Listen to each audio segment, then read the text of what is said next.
All right. Hello, everybody, and welcome to tonight's Get in Tune. I'm Michael Gracia, and I have a really fun show tonight. I have a guest who I have been a fan of.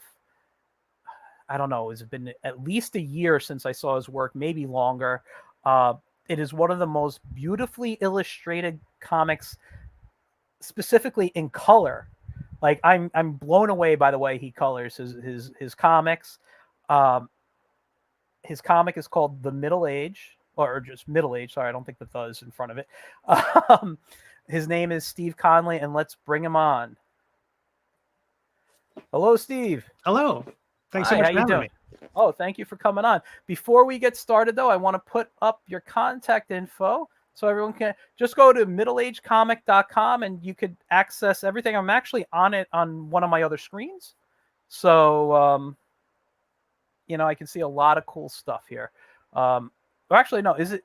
I'm on your actual personal website, steveconley.com. Yeah, There's Middle Age Comic redirects to the Middle Age redirects to that. page. That's what I Yeah. thought because I typed in the Middle Age It's comic. just easier to type than my name. Yeah. All right. So that's good to know. So again, thank you for coming on. I've been wanting to chat with you for a while, and like I said, it is one of the most beautifully illustrated strips, and specifically the way you use color really makes it pop. And that's what attracted me to it the first time I saw it. But thank you so So much. That's very kind. It was this particular strip started a lot more painterly, more watercolory. There wasn't like quite so much. Right now, everything is rendered like almost over rendered. There's like everything has just got like a really strong bit of rim lighting on one side, and it's just maybe over rendered at this point. I'm trying to tone down a little bit so I can get faster. I was doing 2 episodes a week. wow. Pre-pandemic, and between that blowing up my schedule and just me going in there and noodling every bit of the comic, it's gotten out of control. And like the latest Yeah. episode is this explosion of dozens of Yeah. weird objects that are appearing on the screen, and all of them are just overly done. So I've got a couple of videos on my own YouTube channel showing my process, and you can just see how silly that is. And if I And have that over on webcomic.shoptalk.com. I got the right webcomic shop. webcomic shop talk. So if people go to that, they'll see my silly.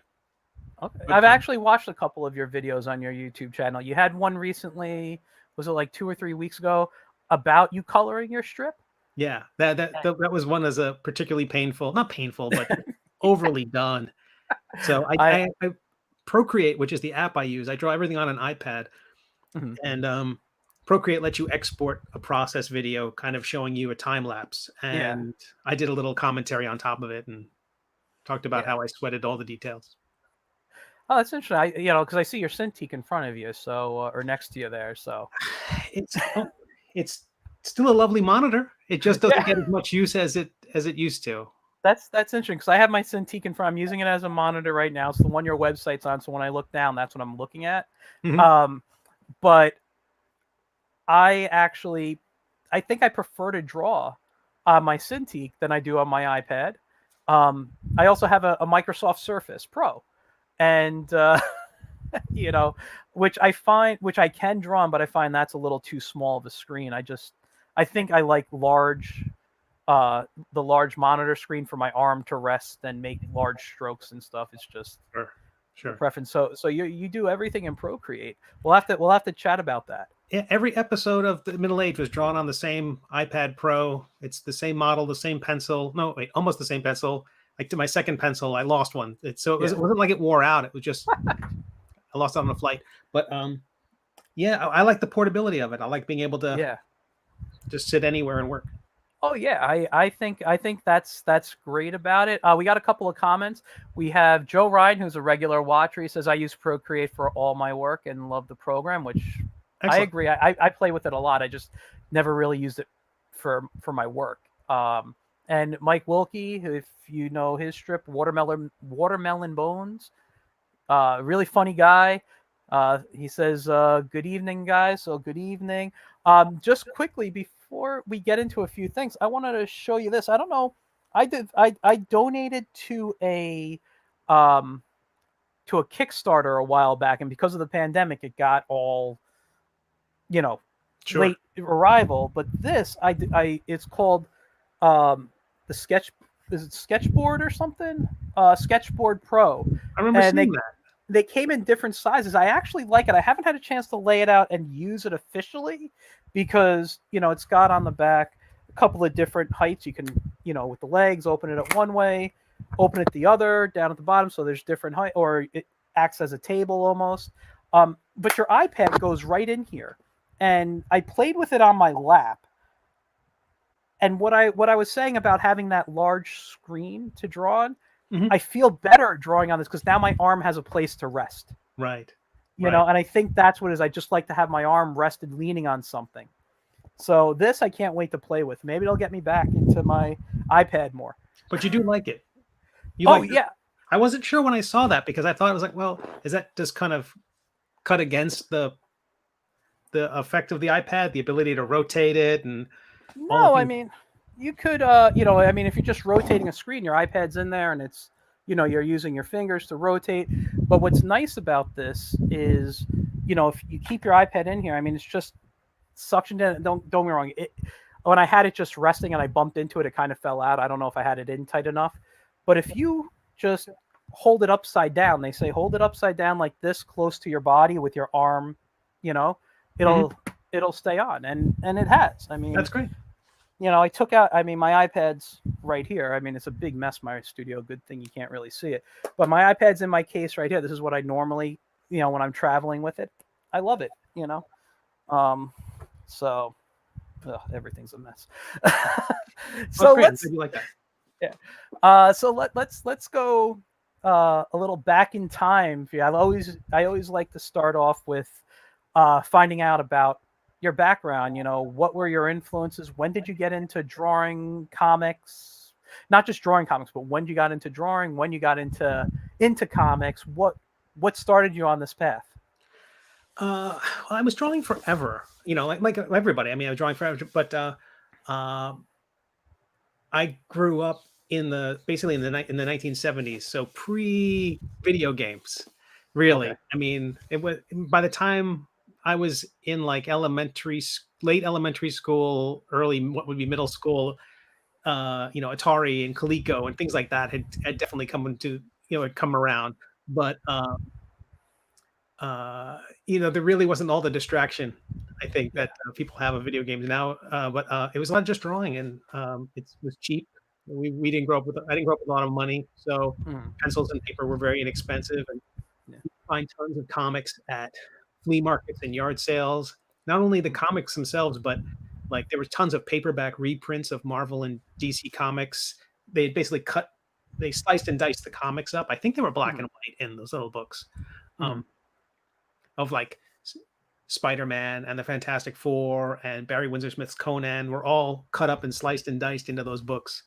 And so those were my first comics. And then newspaper comics. My grandmother would get I grew up on Long Island in New York, and my grandmother would get like Newsday and maybe the Daily News and would cut out the comic strips. And for Christmases and birthdays, I would get these composition notebooks into which she would have pasted, Elmer glued in every episode of Garfield, or at the time there was a Spider-Man comic strip and a Hulk comic strip, and she put those in those books. And so the glue would crack because it was so heavy and was so brittle, until those things kind of fell apart. They were almost like I don't know, shards of pages by the time I was done with it. That's funny. So I actually forever. Yeah. Just speaking of Long Island, actually, my cousin is watching, and she says hi. I'm reading Yell over there. She says hi. She's out in Long Island herself. So I was from North Babylon. Okay, I actually lived in East Islip for a while. I spent time. Sure. I worked in Huntington, so I know the area over there. Good friend of mine is out that way, a little further out. But yeah. So you were drawing basically your entire life, which I think almost every cartoonist does. I mean, and you had these great comics, and you were, what was your favorite comic growing up, whether it was a strip or a book? What was your go-to? Uh, I don't know. I got lucky kind of early on because I was like, when I was around 10 or 11, that is when I had sort of discovered comic shops. Mhm. Um, there was one that was a bit of a hike. I couldn't walk there. It was or bike there. It was too far away. Um, but my mom could be convinced once a month or so to take me there, and they had like quarter bins and dollar Mhm. bins, the older comics. And at that time, um, Wallywood's Thunder Agents Oh yeah. had fallen. At least someone believed they. Some people claimed it had fallen into public domain after his death, and Mhm. so there were all these Thunder Agents comics that Deluxe Comics and JC Comics had put together, Mhm. and those kind of turned me on to uh, I don't know, work with George Perez and Keith Giffen Oh and Wally Wood because they were reprinting that stuff as well. And yeah. I was already somewhat familiar with Wally Wood because of library books. So Yeah. the library was my go-to for comics. Okay. But then I love Peanuts and I loved Mhm. Spider-Man and anything. Yeah. And uh, yeah, so there wasn't really a kind of I didn't really latch on to an artist until Wally Wood. Okay. Yeah. Mine was Sergio Aragonés. That I he was Fantastic. that was when I was 8 years old. I told this story. I grew up with a medical issue. I've actually had 2 kidney transplants in my life. But when I was 8, they discovered that I had the kidney disease, and I was in the hospital. And I believe it was one of the secretaries that worked in my dad's office gave me some stuff, and in there was a Mad magazine. So at 8 years old, I got my first Mad magazine, and I mean, don't get me wrong, I loved everything in there, but Sergio, and that's the first time I'm Sure. like, I was hooked. And anything I saw when I saw that, oh, they have Gru and they have that, like that was my hook. So That's great. Yeah, and that absolutely had to be an influence because every one of yeah, the summer specials and mhm. reprint books, and I'm sure Don Martin Oh, Martin's uh, great. and why am I drawing a blank? Jack Davis. I'm certain those Mhm, are massive influences. At least not in my drawing style, but in mhm. just how I think. Yeah, you think, yeah. No, that's fantastic. Um, so you've been drawing your whole, you basically, like I said, your whole life. You liked all these comics. When did you start creating your own comics? Right away. Right away. If, I remember um, I had to be like in fifth grade when I started drawing my own comics. They were all basically ripoffs of existing comics. There was not an Mm. original element in it at all. It was more like I like Red Tornado, so all my characters had like tornadoes and things, or Nova, so I didn't have to Yeah. draw feet or legs. Every character was just this kind of torso with some sort of element underneath them to kind of hide the all the drawing I would have to do. Um, Uh, but I was always drawing my own character. That was a really interesting mm, thing. I didn't find myself drawing Spider-Man. I didn't find myself drawing Hulk or anybody else. yeah. And so my whole life I've been doing my own thing. So Mhm, I've worked for some other publishers, but I've never really sought that work. mhm. Not saying I'm good enough to do it. But maybe that was it too. I was like, oh, I'll never be good enough, so I'll just do my own silly dumb thing. Uh, but yeah, I'm not sure where to go. Uh, yeah, always drawing my own dumb characters. And when did you start like publishing them? Uh, in college, well, in high school, I got involved in the school newspaper Yeah. and had a comic strip published in there. Okay. And even in fifth grade, there was this. I did a couple of comic strips. So the thought was always that I should do these things and show them to people. Um, in college, I ended up being the editor of the college newspaper. The college didn't have, it was at Farmingdale State University, New York. The college didn't have a journalism program. So somehow an advertising student was able to become editor. And we basically turned it into the news section was this slim dust jacket for a big fat comics section. And all of us drew comics. Um, and so I was publishing my own work in high school, began to understand because I was taking advertising and actually putting the newspaper together, doing the layout work, that I understood how publishing works, understood how working with Mhm. printers are and what pre-press meant and how to do layouts and paste up and all that. And I was very fortunate in high school, going back a little bit, that New York had a not after school, but had a trade school component to high school where half of my 11th and 12th grades I spent doing commercial art at a technical. It wasn't a college. It was just I don't know where the buildings came from or how they managed to put this together. But for half of my 11th and 12th grades, I was able to go and work on paste up and do layouts and do Yeah. marker layouts and learn typography and color theory. And all of that led to college. Yeah. And when I got an internship after college, one of the first things I did was start self-publishing my own comics. Had a Wow. little, just enough money to go into the direct market and Mhm. start putting the books through Diamond and soliciting them and learning that process. And so I've been self-publishing from the beginning. Well, Wow. from my beginning. Yeah. And then once the late 90s came around, I was involved in doing early website work for USA Today, which was the Mhm. internship I had. And then I took advantage of the fact that I was being able to publish myself online and just started doing webcomics starting in about 98. And Wow. I've been doing it ever since. Cool. That was kind of a very condensed Yeah. version of No, no, no. That's interesting. In the '90s, I remember starting to see webcomics, but I didn't even have the thought of doing them until I would say probably about 2004, 2005 for me personally. Um, I was always I want to just kind of do print books, but I did work on early animations that ended up on the web. So I was on a different on the different area. Um, Nothing makes you want to go online like having to deal with the direct market of comic books and the comic yeah. book. Well, You deal, you I deal with the never did that. distributors and printing. At the time you had to print 3,000 copies of a book, and so they were just Yeah, boxes in your house. I You know. know, you want to go online pretty quickly I after know. that. My first book I published, I had to buy 1,000 copies of from whatever printer.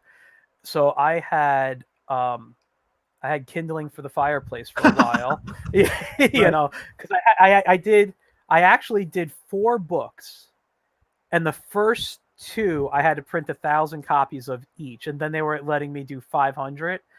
If I sold 100 copies in total of all 4 books, that would have been a lot for me, Right. and I did it through Comic Cons and all these different shows and flea markets setting up at and whatever. It was I remember getting rid of a lot when I moved out of my parents' house. They were like, "You still got these boxes here?" And but yeah, it was just awesome. I saved maybe like 4 copies of each for myself, and just to have the memory of.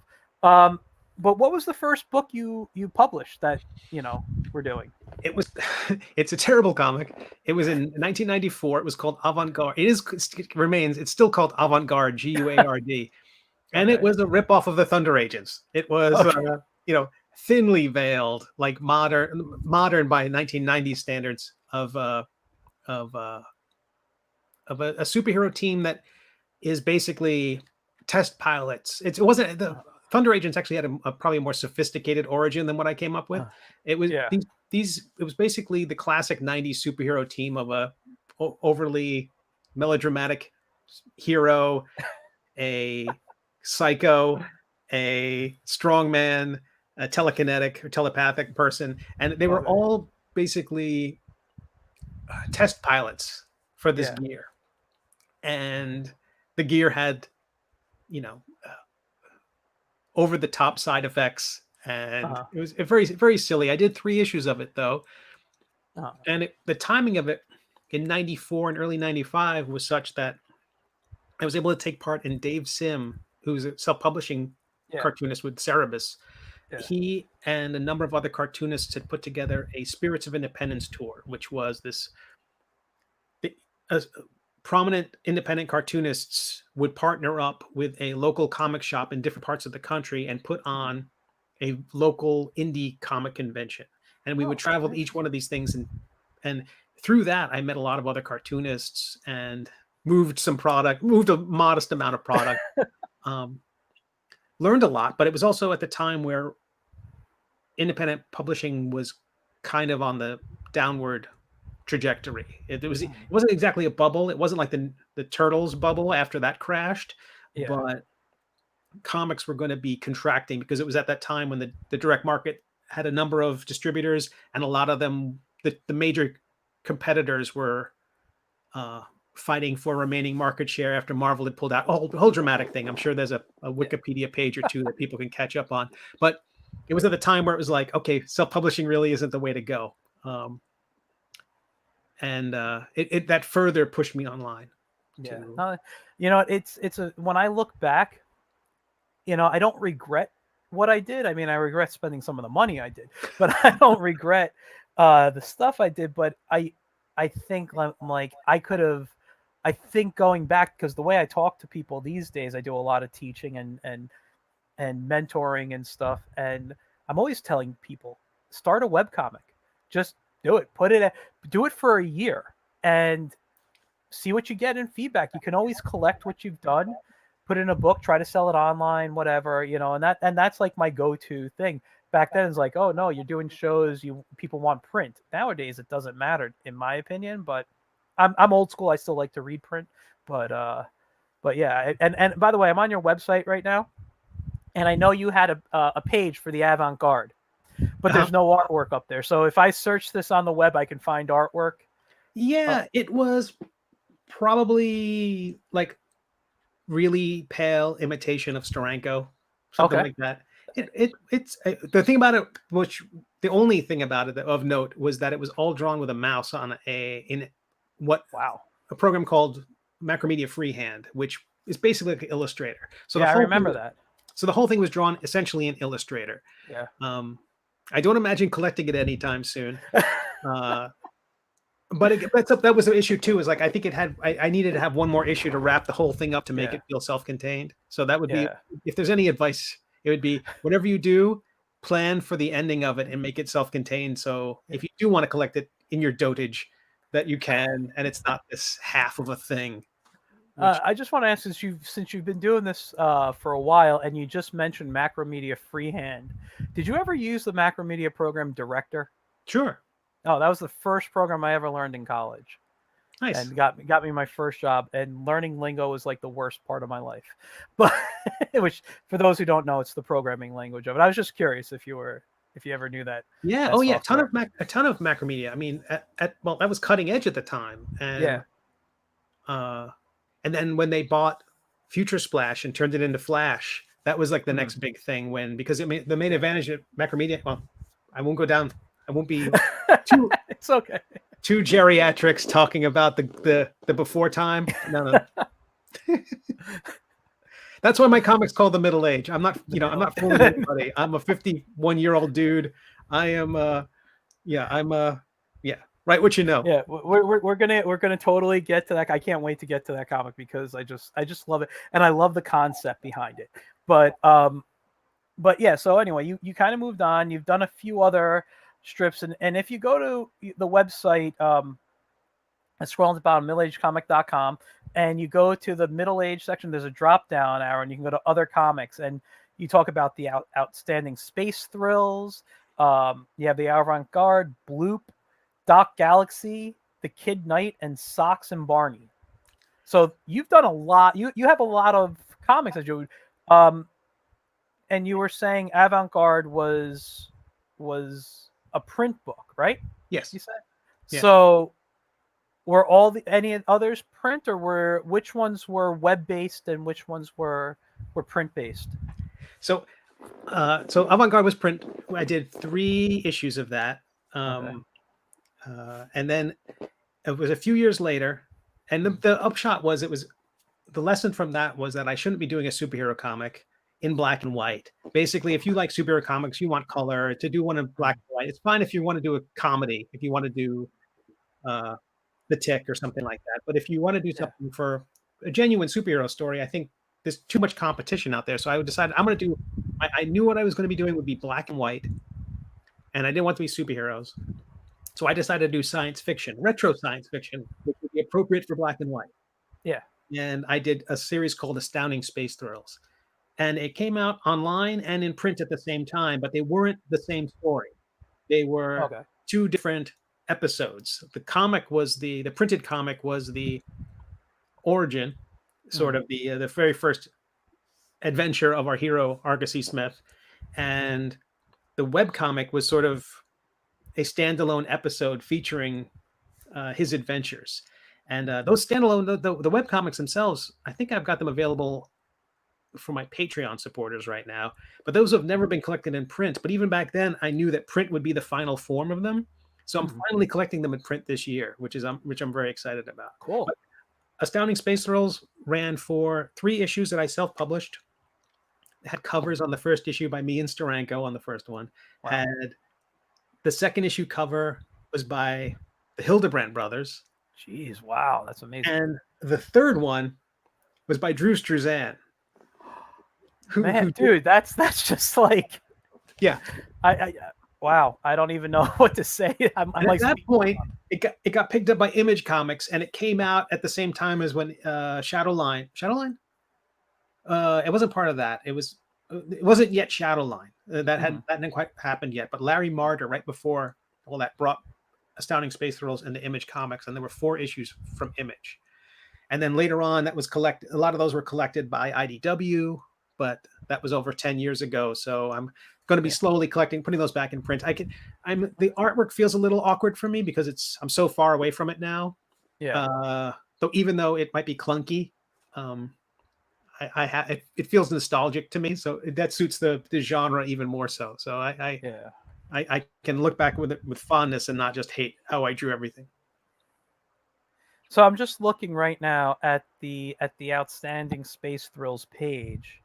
Are these the covers here that you had done at the bottom here? There's artwork on them. I'll have to check. It says at the bottom, it says Outstanding Space Thrills products for sale.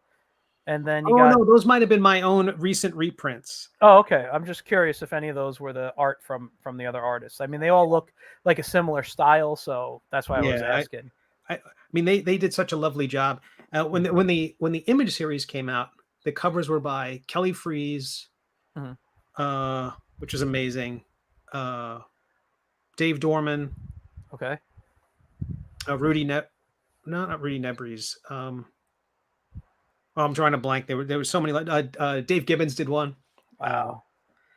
I think you can find them online. There was also a series that I had done separately so I distributed those to the direct market, and that was fine, but I never really gained any traction. I blame myself. It was okay. My work clearly wasn't enough to garner an audience, or my timing was bad, or I don't know. Best case scenario, my timing was terrible. Worst case scenario, I was awful, and I never deserved an audience to begin with. But by 2003, I thought, I love the webcomic model. I love giving it away and putting an ad on it and selling it that way. So I decided to do that same thing for comic books. And what I did was I went to all of the major comic book conventions and printed free copies of my comic and got advertisers to put ads in those books. Okay. And so I gave it away. Their ads would go to everybody. And so I think I did 7 issues in 2003, a breakneck pace for me. And went to all these conventions and handed out thousands and thousands of books. So you might see those on eBay popping up from time to time. I hope to collect that story. No, that story was collected by IDW in a trade. Okay. They were in print. I was also doing a webcomic during that time, which were separate stories featuring the same characters. Okay. So, hold on. Sorry, I'm just looking here at the page. So can you tell me about any of the others, or Sure. Bloop was a kind of a spin-off of Astounding Space Thrills. There was a space monkey in the story, and I decided to try my hand at doing a kids comic in the hopes of maybe it would find a publisher and I could do that. That never. This is just a catalog of failures. Bloop never went anywhere. It had a successful Kickstarter for the first volume, but it was also a kind of a proof of concept for a publisher to pick it up, and it just never got any bites. Sox and Barney was a political comic strip I did in 2008 covering the primaries for the Republican and Democratic side. So Sox was the cat, was the Bill Clinton's cat, and Barney was George W. Bush's dog. And so Sox and Barney were these 2 paper-thin stand-ins for the me being snarky and Yeah. it was a lot of fun to do, very cathartic. It was a much more, I can't believe it, but it was a much more uh, friendly time, quaint even compared to nowadays. And it was Yeah. also pre-Twitter, really. Okay. So it wasn't, I would never dare do that today because I'd just be, you know, a constant barrage of, jerks. Yeah. It's So I understand. it, so it was very fun to do and very cathartic. But it's also the problem with political stuff is it doesn't have any legs. You do it and Yeah. it's very funny that day, but a week later, people don't. Who's Fred Thompson? Who's Tom Mhm. Tancredo? All the people Yeah. who were, political headliners back in 2008, nobody knows their names. It's one of the reasons why Pogo has such a tough time, Mhm. even though it's the most beautiful comic strip ever. Yeah. No one gets a Lyndon Johnson joke. You know, Yeah. No, I get you. As a rule, I don't do political humor. I stay away from that. And I try not, and I know it comes into my comics every now and then, but I try to stay out of politics. I think when I create, and this is what I try to lean towards that I read, I just want an escape story. sure. I don't, I understand, you're building world politics has to be part of it, but if you're trying to like agenda push, I'm turned off from the story. Right. If it works in the story, I'm cool with it, but don't push agendas for me, and I'm cool. Now, I want to go to one of your others, and it's interesting because I don't see artwork on the page, but you obviously have stuff on Patreon, um, and I just love the name. When I saw it, Doc Galaxy. Okay. So that was a story that was back in the middle aughts.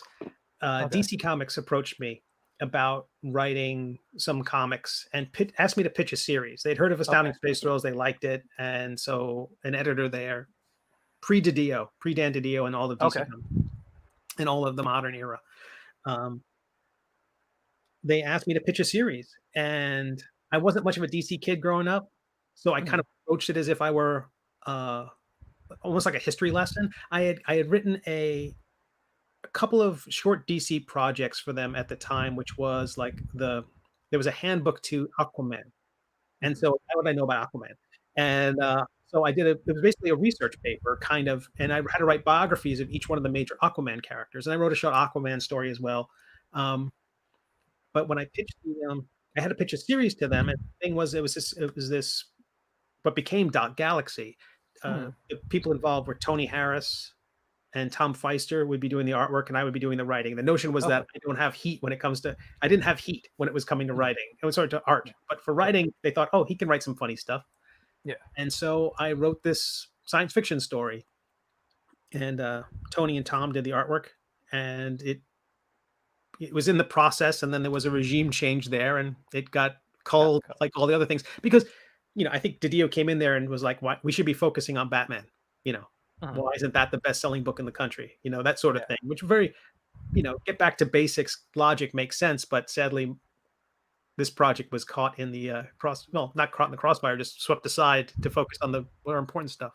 Yeah, unfortunately, that stuff happens. I've been involved in things like that where I've almost had a deal with a company, and you know, bosses change hands or whatever. Something happens, and it's like, well, that deal we were talking about, yeah, it's over, and you kind of, Yeah, I'd love to revisit it. It's one of these things where if I could actually get my Patreon to become my full-time gig, it would be the sort of thing that would percolate to the top again. And yeah, I'm at the age now where I'm like, I'd be absolutely comfortable with someone else drawing it and not me. yeah. It's funny you say that because I have a sci-fi story, and the name of it's Dax Photon. I'm planning to release it That's in. great. Thank you. I'm planning to release it in September. I have a friend writing it because I didn't want to write the strip. Now, some of the stuff I like to do, I love to write, I love to draw, do the same thing. But I have like 5 or 6 stories that I've either written or plotted out that I'm like, I have no intention to ever draw. So I gotta, the drawing is the fun part for me. I gotta be honest. I mean, I love coming up with the stories, but I don't know. There's something about just the drawing where I'm sitting down and it's just me and the pencil or the stylus these days, and I just kind of zone out and go into my world, and I love it. That's I great. love it. Yeah. It's funny. Somebody asked me over the summer. I was at one of my summer jobs, and They said, "What was your favorite toy?" We were talking about our favorite toys as a kid, and I said, "Oh, pencil and paper." And they were like, "Really? Like, what about He-Man? What about all?" I'm like, "Pencil and paper." I actually used to build paper play sets and draw characters. So Wow. like I would draw my own my own characters, cartoon characters I loved on TV, and I'd cut them out. And this is like when I'm somewhere between 7 and 9 years old, and these were the figures I was playing with, and I'd build, because they didn't have all the toys of all the characters I wanted. So to That's me, awesome. I created my own little worlds and stuff. And I remember copying an Incredible Hulk out of the comic, and then copying a Lou Ferrigno version of the Hulk. So I had the two Hulks meet, and like I would do stuff like that. I loved it. But yeah, so okay. Anyway, you have one other comic, right, on here, I believe. Let me go back. Right. The Kid Knight. And that was another series that I put together maybe in the 2008, 2009. It was a pitch. There was a book that was printed that had character sketches and an initial short story. Again, searching for a publisher, and it never took off. And by now, there's a billion Kid Knight stories. Yeah. Arthurian type. A kid who finds a magic sword, and I'd love to revisit it, but Yeah. that you could. But there was absolutely a thread there in that my mind was in that kind of fantasy genre when I Yeah. was kicking around this new series, and just not about a kid. Yeah. Yeah. I just want to say, you're right. I actually have a story about like a Kid Knight as well. But these are the ones I don't want to draw. I have a six issue or six graphic novel, however you want to say it, a six trade, a six storyline, six different books, Really and enormous. that I've been writing it. I'll tell you how. Just short story. I took a screenwriting class in college, and I had to write a script, and I always had this idea about how vampires and witches came into this world. And I don't know why I was always into mythology and all that stuff. And so I wrote a script about vampires basically versus witches, and explained the mythology of how they came into the world, all this stuff. And then I like did nothing with it, but I revisited it like a couple of years later. I'm like, I think I have a good story. And all of a sudden it started spilling over, and all these characters started coming out. And I'm like, oh my God, I have an actual story. So I plotted it out, and it took me a few years, because I really did a lot of research into mythology and the occult and things like that, so that I can make it, I don't want to say feel real, but you know what I mean, like believable, you know? And so I wrote the first issue. I even like did some thumbnailing out of a comic, and it was like 100 and something pages. And then I'm like, you know what? I don't want to do this no more. But I plotted out the rest of the stories, and one of them deals with Merlin and King Arthur in the modern day, and it's basically a teenage Arthur, and That's right. and I'm like, yeah, I don't want to do this anymore. I don't want. So I have these in a folder somewhere. I have the 100 and whatever page thumbnails I did, the storyline, and the other issues plotted out. But I'm like, I never want to draw them. So this is something I want to write one day and Is turn it around something and you give it to can another. cannibalize later on? Like you're writing another story, and you might like pull this plot element from that story and I that might. element from another story. Yeah, I don't know how it's going to work out, but there have been things that I have played with in other worlds. Like the first comic I self-published back in, was it 96 or 97? It was a parody comic on superheroes, and it was called Plunger Pup. It was about a dog who fought crime with a magic plunger. And he was a parody on Luke Skywalker and Green Lantern. So basically his weapon was very much the Green Lantern ring, but in a plunger form. And he kind of had a backstory of Luke Skywalker a bit. I'm working on bringing him back, so I'm not gonna go into the whole thing. But I've redeveloped him. I've done stuff, but I've seen a lot of characters that I've created come out of the Plunger Pup story and kind of become their own entity in my eyes, in my world, and and that's what happened like with Dax Photon. It was like Dax was a human in outer space, And I'm like, I used to draw pictures of this character meeting Plunger Pup. And I'm like, oh, you know what? And Dax was kind of like a Flash Gordon type of character, but kind of like goofy. And I'm like, oh, you know what? No, I got something here, but it doesn't belong in this Plunger verse, if you will. And I'm like, I'm going to make him his own thing. And I really fell in love with Dax. And it came to the point where I had this great story in my head, but I just didn't feel I was writing it well. So I reached out to a friend of mine who's an amazing writer. I said, look, you want to write? And this was like a year or two. Oh, it's actually been a couple of years since we've been reaching out. And we just finally sat down and said, we got to do it. And he's almost done with the script. It's going to be a 52-page book that I'm going to try to release weekly in September. So we'll do a full year. We're going to collect it at the end of the year with a few other short stories I'm not going to post. So I'll have that book available both in print and digital. And that's great. That sounds that's like a great plan. Thank you. And that's kind of what I'm planning for a lot of my stuff. And every year just have a new story going out. So yeah, I'm planning to start drawing in March after I finish some projects that I'm working on. How are you going to draw it? Cintiq? Yeah, I mean, what I do a lot, I always love pencil and paper. So I do a lot of sketches, and then I just photograph them in air, drop them to my computer, and just kind of lay them out.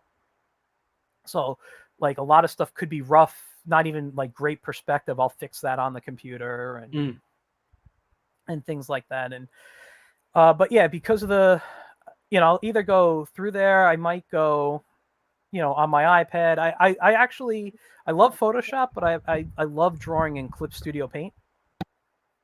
So I feel the pencil in Clip Studio looks and feels the most realistic of a pencil. So I do a lot of my work in that. And that makes sense. Yeah, and so and since I have it, I pay for it. I actually have two accounts technically, because the iPad account I have is different from the one on my Mac and on my Surface, because I can have them on two computers. And so my Mac and Surface have one, and then the one on my iPad has a different one, and that's the one that's the program I'm in a lot. But we're gonna, I want to talk to you about Procreate and how you use it in a moment. But yeah, no, I find it interesting, all the stuff you've done and how it's led you to the Middle Age. So I want to talk about the Middle Age comic now. So before we even really get into it, for those watching, can you give us a little like pitch who've never read it before? Sure. What is this strip about? There's a couple of pitches I have, which I've boiled down at various conventions over the years. It's you could say Monty Python meets the Princess Bride. Okay. The story starts off with a knight on a quest to rescue his love from dragons. Couldn't be any more cliche or simple. And on page 1, he finds a magic sword which stabs him in the chest. So that's how page 1 starts. And that was my entire opening plan for the whole story, was that you get page 1, and if you like, if I can get you with page 1, I can get you for the rest of it. And that it's very silly. It's I say silly, and I don't mean silly. I don't think silly necessarily means frivolous. Mm-hmm. I think silly, just fun. I think there's value in silliness, and I think I'm making something which makes me giggle. So there was a project I got to work on right before the Middle Age, which informed it as well. Which was, I was the book designer on The Art of Richard Thompson, and Richard Thompson was, if you know, the cartoonist of the comic Cul-de-sac and Richard's Poor Almanac. Wonderful cartoonist, amazing, mind-blowing cartoonist. Yeah. And I knew Richard's work for years, and it never really grabbed me. It was like, I see that it was good, but it wasn't my cup of tea. And working on that book, and I liked Richard. I knew Richard, but I think just like his style and my style didn't mesh at all. I think he could look at my work and go, yeah, at best, my work, modestly competent. His work, I go, okay, that's professional, but not my cup of tea. Yeah. But as I'm into that book, it reprogrammed me. And I got it finally. I don't know when it clicked, but I remember seeing one of his cow drawings he had done. And I say that I use this reference a lot, which is he drew a cow and it doesn't look like a cow. If someone said, here's a project, we want you to draw a cow, he would, if it was a class, he'd fail. Mm-hmm. But it's the funniest cow you've ever seen. It's clearly a cow, and it's the funniest thing. It is. So instead of trying to draw it perfectly like Wally Wood or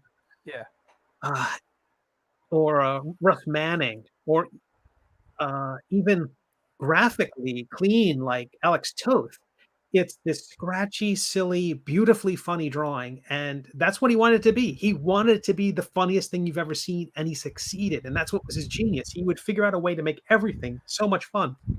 Yeah. So when I was drawing this thing, that really was part of it. It was like, oh, I don't have to draw the human head shaped like a human head. I just have to draw one that makes me laugh.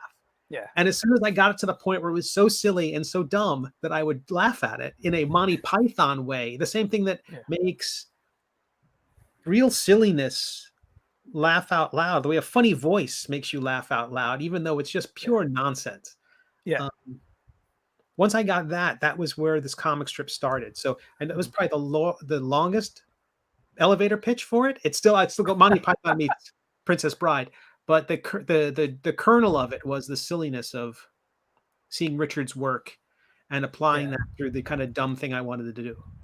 Yeah, I actually just, I've never met him, but I always was a fan of his work. Like you're right, there was a silliness. So there are artists that just know how to draw funny, and kind of that's what I hope I do for people. Right. Like I hope when I draw, they look at my work and say, that's funny. I could do superheroes. I mentioned, I don't know if I mentioned it on air. I know I mentioned it backstage, but I'm working on a manga style comic for someone, and I'm influenced by anime and manga from my childhood, watching shows like Voltron and all those things. But, my thing is I love comic strips. I love silliness. I love Hanna-Barbera cartoons, Looney Tunes, things like that. Those are what really shaped my drawing style.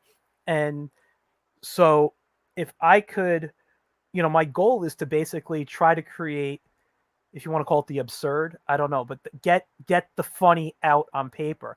And like he just passed away, was it a month or so ago, Bob Weber, who did, was it Moose and Molly? His son, Bob Weber Jr., does like Shylock Fox and stuff. Right. But what you look at the senior's work, it was just funny. You look at it, and his writing was great. The jokes were great. But even if you didn't like the joke, you could just laugh looking at the art, That's right. And that was a fantastic piece, a fantastic thing for me. So I saw that when you were mentioning Cold Cycle, I'm like, oh, I remember that strip. I remember. Yeah, it's great stuff. And I'm looking at your work right now of the Middle Age. And do you mind if I share the screen and show it? No, please do. Okay. All right. Part of my goal was with I got to share a table at conventions with an artist named Tom Zoller, Kubert School graduate, does Love and Capes, bunch of comics for webtoons. Yeah. And he used to, when someone would come by the table and they were like, they were wondering, do they want to read his comic? He would open up the trade paperback to a double-page spread and show it to them, and basically say, if you like these 2 pages, you'll like the book. And that was my model for the very first page of my comic. I thought, this has got to sell it. So I print this on postcards. So if you like this one, there's 238 more just like it. That's great. I want to talk a little bit about the first strip here. This is the very first strip that people are looking at. And by the way, that's a great idea. I'm sorry, what was his name from Loving Capes? Tom Zoller. Tom Zoller. I've met him a few times. I actually have 1 or 2 of his books. Terrific cartoons. Beautiful art, really beautiful art, and I like that concept. But I love that you're printing like these things on postcards. You were saying, yeah. And they follow the comic strip notion that the lettering's nice and big so that it could be legible on phones. So Yeah. if you look at this and go, man, that text is a little horsey, a little big at that size, or for the size of the page. It was all part of making sure it could be read on a phone. Yeah. Oh, that's fantastic. First of all, I just want to start off by, I said in the beginning, your art is beautiful. The coloring is beautiful. The way you use, text, uh, a lot, not everyone does this, but the way you use text, you realize that it's art on the page as well. It's, you remove the artwork, you can still see a nice layout here. You can still see a nice piece of art just in the font choices that you're using. Oh, thanks. Um, and I like that. And what also helps it is the way you handle your borders. You know, on the first page here, at least, with the way it looks like it's almost torn out of an old book or paper or And parchment or and the something. thinking with that was for a number of reasons. One is that comics seem to need to have a human touch on them. Hmm. The line work needs to feel, I think, that a person did it. That's why, for the most part, typeset fonts never look right on a comic. Hmm. It has to look like a handwritten font, even though those are all fonts. Yeah. They have to look like a hand-drawn font, otherwise they don't feel right. And Hmm. so I thought that the panel borders should also feel hand-drawn. Otherwise, you're introducing an artificial technical element into something that should feel hand drawn. And so that's why I did it that way. And it didn't it didn't hurt that Procreate has lousy geometric tools. So by drawing this on my iPad, I had to draw every straight line. I mean, I could have used their kind of snapping to feature a little bit, but Yeah. just drawing an irregular line, irregular word balloons, hand drawing as much as possible. I should have hand lettered it, but I'm a lousy letterer. So Hmm. but I Yeah. definitely thought of the font as and the lettering as key to the whole thing. Yeah. And that's Like something a Hobbit. lot of people don't think about. Lettering is an art form in itself. Whether you're hand lettering or whether you're using fonts, there's a whole other skill involved in the way you present it. Not just the font you choose, but the way you handle the balloons, the way you handle the pointers, all that stuff is a decision that someone has to make. And people just like, oh, the lettering's not important.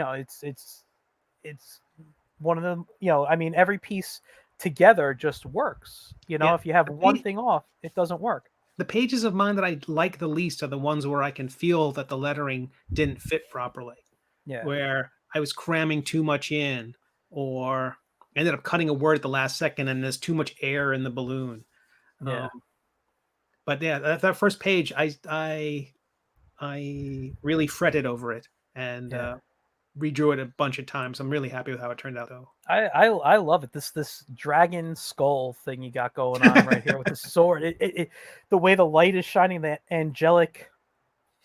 Like, I hear the music, that angelic music in my head, just looking at it. Like, yo, come. You're gonna come and grab this. You're amazing. And the detail that you just go into the sword. You just don't draw a sword. You draw texture Yeah, on it. I've since backed away from all that texture on the sword, and what Yeah. I ended up doing is adding all this other coloring to the figures. So if you see a more recent episode, they Which we'll go to the latest suddenly episode. they suddenly look like everything's made like a Jolly Rancher. It's like way Yeah. too shiny, way too much light going on, and the Um, sword, those runes on the sword appear and disappear, which I'll chalk up to magic. I'll come up yeah. with some sort of after the fact rationale for how I've done it. I But just want to go find. I'm sorry. I want to find an episode with the sword.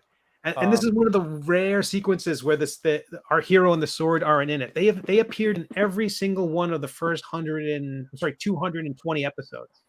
My thinking was that Oh, you there? yep, Oh, sorry. my thinking was that if somebody stumbled onto my comic strip for the first time, they need they needed to see. So things haven't gotten better for our hero. From the first time where he gets stabbed to Yeah, it's got some having, arrows in them. uh, yeah, But I'm yeah, raising the stakes yeah. at this point. Now, we did mention this before we went on, and your comic, and this is one of the reasons I love it. It gives me that little feel of Dungeons and Dragons. You said you used to play, and you kind of got back into it. How much of D&D was an influence on the way maybe you handle the story. Is the, let's say, the role playing aspect of what could happen, is that a way of writing, or is it just I love the fantasy world that D&D brought me into, and that's the world I'm kind of building?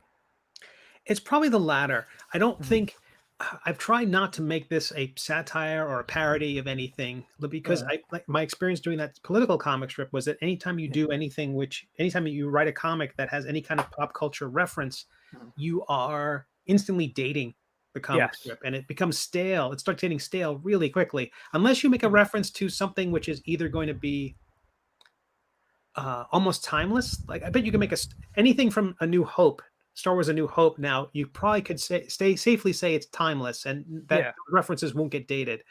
Yeah. Um, but I try not to do anything like that. But there are definitely moments where the wizard character in particular might say something like "That's chaotic awful," which is it's just a it's Yeah. it if you catch it as a slight D&D nod, that's Mhm. fine. But Yeah. it's the same way in the you mentioned the Warner Brothers cartoons that a celebrity would appear in the Warner Brothers cartoons and it would might be Humphrey Bogart. And as a kid, I Yeah. don't know who Humphrey Bogart is, but this guy just Exactly. wanders into the scene and he's just drawn very funny. It's very weird and very Yeah. silly. And you go, that's very weird and very silly. And you just laugh. Yeah. And that's the kind of same level of that's as much of an Easter egg as I would like to Okay. include in my comics. It's got to be it can't be pivotal to the story. It can't be important to the joke. It can only Yeah. be a little garnish. So so this thing hopefully stays evergreen as long as possible. Yeah, no, I used to do a strip called The Wiz, and it was just for the internet. It was on Facebook and Instagram. It was a humor strip, Hmm. and I think just like you, try to keep it timeless. In that entire time, I think I only wrote maybe 2 or 3 jokes that had that pop culture feel. There was one I know that was a Dungeons and Dragons, and it was a guy going to see the wizard, and he was like, I need something to help. I'm sick. He has like an arrow in him, and he's like, will this potion help? He hands him the die, goes, roll this, and we'll see. You know, and That's a good you joke. know, yeah, it was just, but that was like the only D&D reference I made, because I think of it like Disney versus like DreamWorks. You look at something like a Disney cartoon, Right. and that's definitely timeless because they don't really use anything that's pop culture. But then you go look at something like Shrek, which was just all pop culture references and music and everything. And if you don't remember what was going on, Shrek isn't as good on a rewatch as Pinocchio is. Absolutely. And so I try to think the same way. And I love that you're going with that. I want to talk about your working method though, because you said you do this all in Procreate, Hmm. and I have done stuff in Procreate. Nothing really professional. I attempted a few things, but I don't think it really worked out well for me. Um, so and I don't know if Procreate's changed. I don't play with it as much as I used to, Hmm. but there were really no like rulers and what size are you working at. So you know, how do you set up to make sure that you're drawing at the proper size? Did you create in another program and just import it in, or are you That's it. building? That's What? exactly it. My recommendation for people who are going to work in Procreate is to build your template in Photoshop to whatever specifications you want. Like mine are designed to work. I'm working at print resolution, maybe just a Okay. little shy of print resolution, Hmm. uh, and within the margin of error. And I created those templates in Photoshop and then import them in. So when I'm doing other work, other freelance work, and it's got to be a specific size, I create the template in Photoshop to exactly the specs I want, with just the bleed I want and all the measurements and Hmm. rulers if I need them, and then Yeah. bring those into Procreate and work from there. Okay. That sounds like that sounds smart. It's one of the reasons I went to Clip Studio, is because I had trouble measuring things out Sure. in Procreate. Um, and you must use a lot of layers. usually I'm hitting the limit as to the number of layers I can have. I'll end up duplicating a file in order to uh, like if it's super complicated, there might be a dragon. They might get their own document, and Yeah. then finish them, flatten them, and bring them into the other document when I'm done. Okay. Yeah, because I mean, just the amount of shading and highlights and like adding just a little redness to the nose, that's and that highlight in there. I mean, it's beautiful. Oh, thank you. It's definitely beautiful. And like I said, it was the art that attracted me to this. I mean, I love fantasy also, but this was when I first saw you post, and I think we were connected, I believe on Facebook, or I might have saw it on another website. And I'm like, wow, this is just really cool. I got to check it out. And that's when I started reading it. I got to catch up. I think I'm a little bit before this part here, but because this scene did not look familiar to me, so I know I didn't get up to it yet. I sometimes wait like a month just so I can binge. There are certain things, like I'll go on a site like comics.com daily, and there are like 3 or 4 strips I got to read daily. Sometimes I'll do it at the end of the week so I can read the whole week's worth, and others I'll just kind of wait, like, oh, today's Saturday, it's been a month since I read this. My update schedule's been very sporadic during the lockdowns and the shelters in places. And so yeah, I was doing like 2 episodes a week through most of 2019, and 2020 it just was tough, a lot tougher to do a lot of writing and drawing. And was that because of the pandemic? You felt that it hindered you, or partly. I mean, my routine was that I would get up, I would get my iPad, and I would go sit at a coffee shop, and I would work, and suddenly I was home with every distraction and so it went from being the way I was working consistently for the first 3 years of the comic strip, and then suddenly it was blown up, and where I'm like, okay, things are different and a lot more stress. Also, I did a lot of freelance work, and a lot of freelance projects went away. Like I did website work for conventions and events, and there were no more conventions and events. So I had to scramble to supplement. Thank goodness for my Patreon supporters. I mean, they were a lifeline through much of 2020 for me. And I lost plenty of Patreon supporters too. There's an exit form when someone stops being a Patreon supporter, and one of the options they added was, my financial situation change has always been one, but the COVID and all that was added as one of the options, and people were checking that a lot. Yeah, I mean, I will say it affected my work. I know that. I'm a freelancer. I travel to schools too and talk to kids about comics and art and whatever. I also work in school systems outside of that, so a lot changed for me. But we all had hit. But for me, because I do so much traveling and because I'm going to a location every day, I found being home a lot easier on me. I had time to create, I had time to focus, and I could do my educational stuff. And now I had time to work instead of I have to be at this stuff. I can't bring my things with me.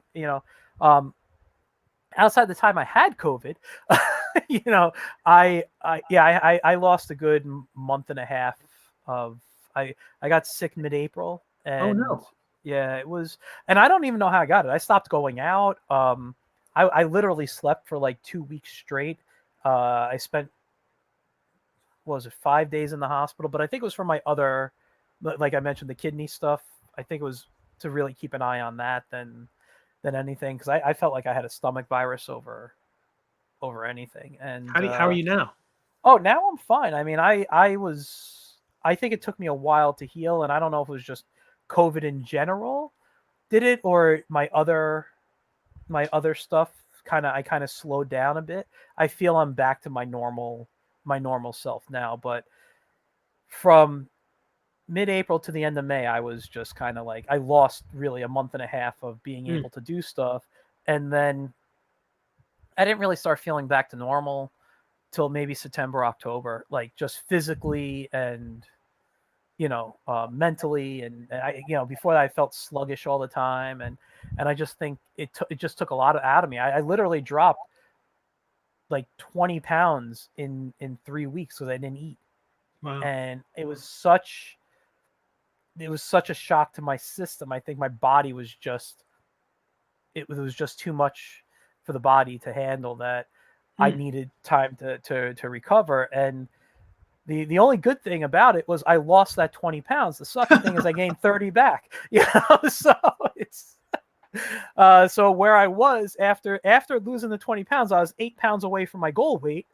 Now I'm about 30 pounds away from my goal weight. So but yeah, but it's stuff I deal with it. But you know what?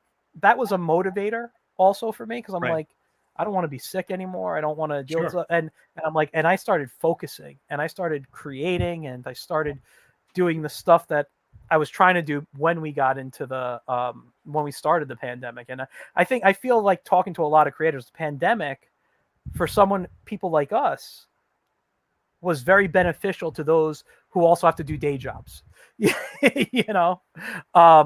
But I can see for a lot of folks realize how much time they're wasting commuting. Yeah. Or just the oppressive nature of an office environment. But but freelancers, a lot of us, well, for me, I found myself like, scrambling. And so a lot of trying to make up for lost work. And I used to do conventions through much of the summer, and that was a nice source of income until it went away. And so next, trying to find any kind of work to do, and a lot more hustling and not as much time drawing. No, and that's what I was going to say. I don't, because I do freelance. It's not my main job. I do work with other things. But I understand when I'm freelancing, like I know that if I don't have a gig for February, all my stuff ends at the end of January that I'm doing right now. If I don't have something for February, I'll have time to focus on my work. So right now I'm trying to look for a job for February, a freelance gig for February. If I don't have that, oh well. I mean, I get to focus on my work, but then I don't have that extra cash coming in, that I would like to have. So but yeah, so I didn't think of it really from a freelancer's point of view who works at home all the time. And you, like you said, you have a routine. You get up, you go to the coffee house, so you're like around people, you're out of the house, you're doing some kind of work, and you're going somewhere. And I never even thought about how it affected, because I only saw the benefits for creatives during this time. So that's an interesting point of view. I'm very glad you actually mentioned that, because it's taken me a while to find my footing again in this new. And it was also a thing where I started doing some dumb stuff like working out, which I had never done before. But my concern was that if I'm going to be stuck in my house all the time, that I'm going to be sedentary, and that I'm going to just balloon up and just sit on the couch eating chips, drawing in one hand and eating chips with the other hand. And if I didn't start doing any kind of exercise, then I would be in terrible shape if and when I got COVID. And I didn't want to make my situation worse. So far, I've been lucky. But again, I'm in Florida, which is not handling it necessarily as well as they should. Yeah, they were better when it started. My parents are down in Florida. They live down there, and they when it started, they were very careful. But I don't think it was like super serious down there as it was in New York. I live 15 minutes from New York City. We're the epicenter of everything was last year. But I know when Florida got hit, I know how they're handling it, talking to my parents, and they're not doing as good as they should be doing. So it's been a lot of staying indoors and not touching anything and not going anywhere, shopping once a week. So it's I haven't spent any money on gas. That's nice. But I actually just moved my car to the opposite side of the street for alternate side of the street parking here today. And I looked at my tank and I'm like, oh, I'm finally under a quarter tank of gas. I haven't gotten gas in almost 2 months, because my job is literally 5 minutes from my house. So it's drive to my house, drive home, drive to my house, maybe go to CVS, get some medication, whatever it is, but I'm like not going anywhere. So gas literally lasts me a month or more. That's great. But yeah, so that's fantastic for that part. But yeah, I noticed that too. I even started doing online grocery shopping, and I only go for certain things. So I'm like in and out of the grocery store, so I don't have to spend a lot of time in there now. I go now just to get my heart rate up, because I get angry at people who are not wearing masks or wearing them wrong. So I just go in there, get my rage going, so I can still feel like a New Yorker at heart. and then go back home, and then. But I'm hoping 2021 will be a chance for me to get back on schedule, at least to Yeah. weekly, and then hopefully back up to twice a week. Get the next. Yeah. I'm still delivering on a Kickstarter that was Mhm. should have been out last year, but it took me forever to get pieces from all the manufacturers, and I got Yeah. pins No. that came in from China, and I just let them sit on the back porch for like a month. I was like, I'm not Wow. opening up a million little bags of air. I Yeah. was so terrified. Well, it's funny. I support Kickstarters and things all the time, and there was one I supported. Actually, the first guest I had on Get in Tune here was a guy named Renee Pfizer, who does Mythic Creature Trainer was his Kickstarter, and he's in Australia. And because that was going on, I'm like, I don't want to get the print book. So I did the digital copy, all because I was nervous about getting mail from overseas. Sure, absolutely. Normally I would have done the print copy with the digital, and to give the little extra, but it was I had a fear.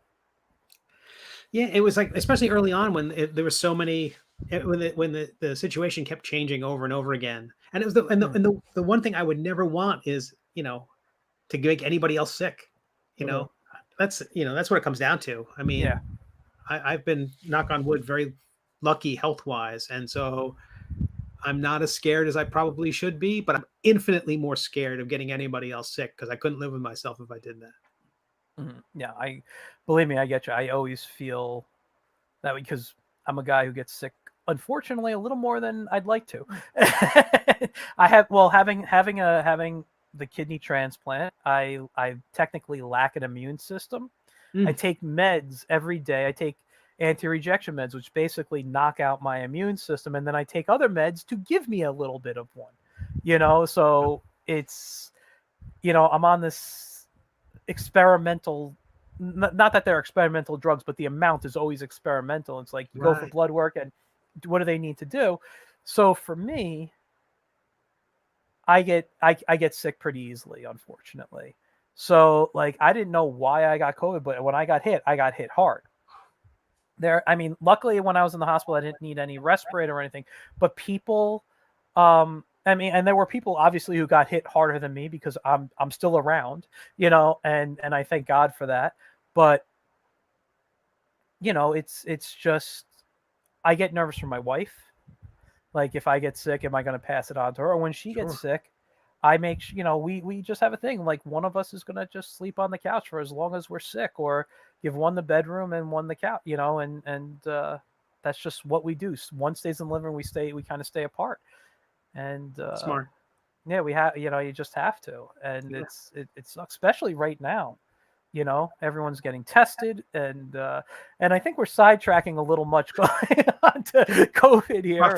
Fun comics. Yeah, fun, I don't want to, and then yeah, let's not depress the audience. Are the people in the chat all talking about COVID protections now? Everything?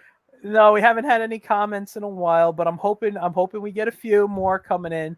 And by the way, you guys in the comments, I always say this: you're welcome to ask questions. I'm sure Steve would love to answer anything. So I know we got a few.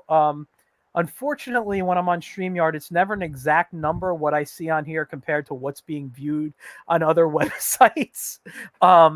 So I know there's more watching than what it says on here. So anybody watching, if you have a comment, honestly, or not a comment or a question, whatever, just ask. I always enjoy getting comments and questions from the audience, and so do the guests. Now, let me ask you, you've been doing the Middle Age for how long now? It'll be 5 years in June. Wow.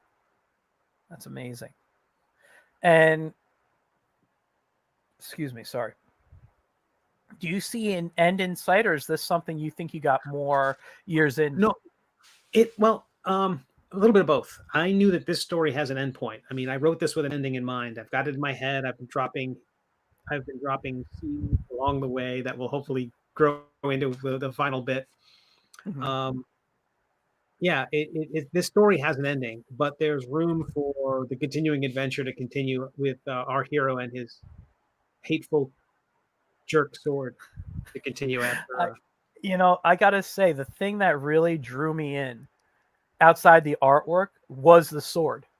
Just the way the sword, you know, talks is and interacts with him is just great. It's a great part of the story.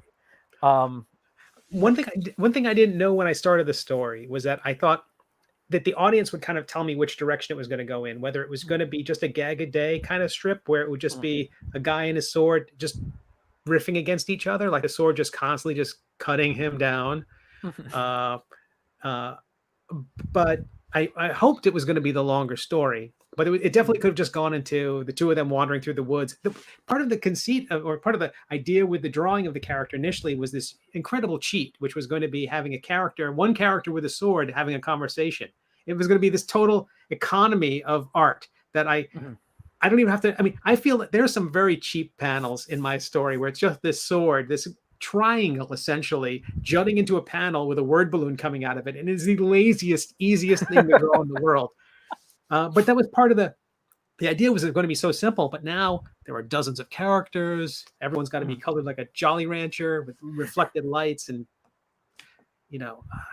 But I'm sorry. Go ahead. But the sword, the idea was that he loves this sword, that he wants this legendary item, and that he is so excited to have this legendary item, and that the sword is so upset to have him as the person who has the sword, and that they're at odds. It was meant to be kind of a Baldric Blackadder relationship, if you're familiar with Blackadder. Yeah, I am.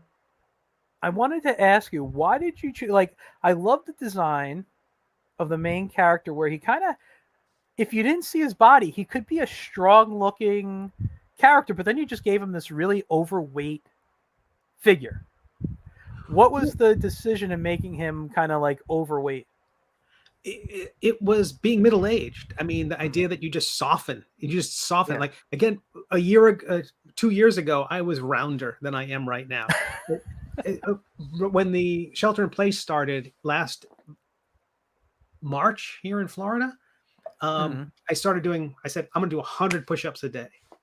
And that affects me in a weight loss way, in that after I do like 8 push-ups, I'm nauseous and I can't eat for like 20 minutes. So it created these windows throughout the day, 20 minutes before and 20 minutes after doing any amount of exercise, where I was just unable to process food. So I lost weight by I should try that.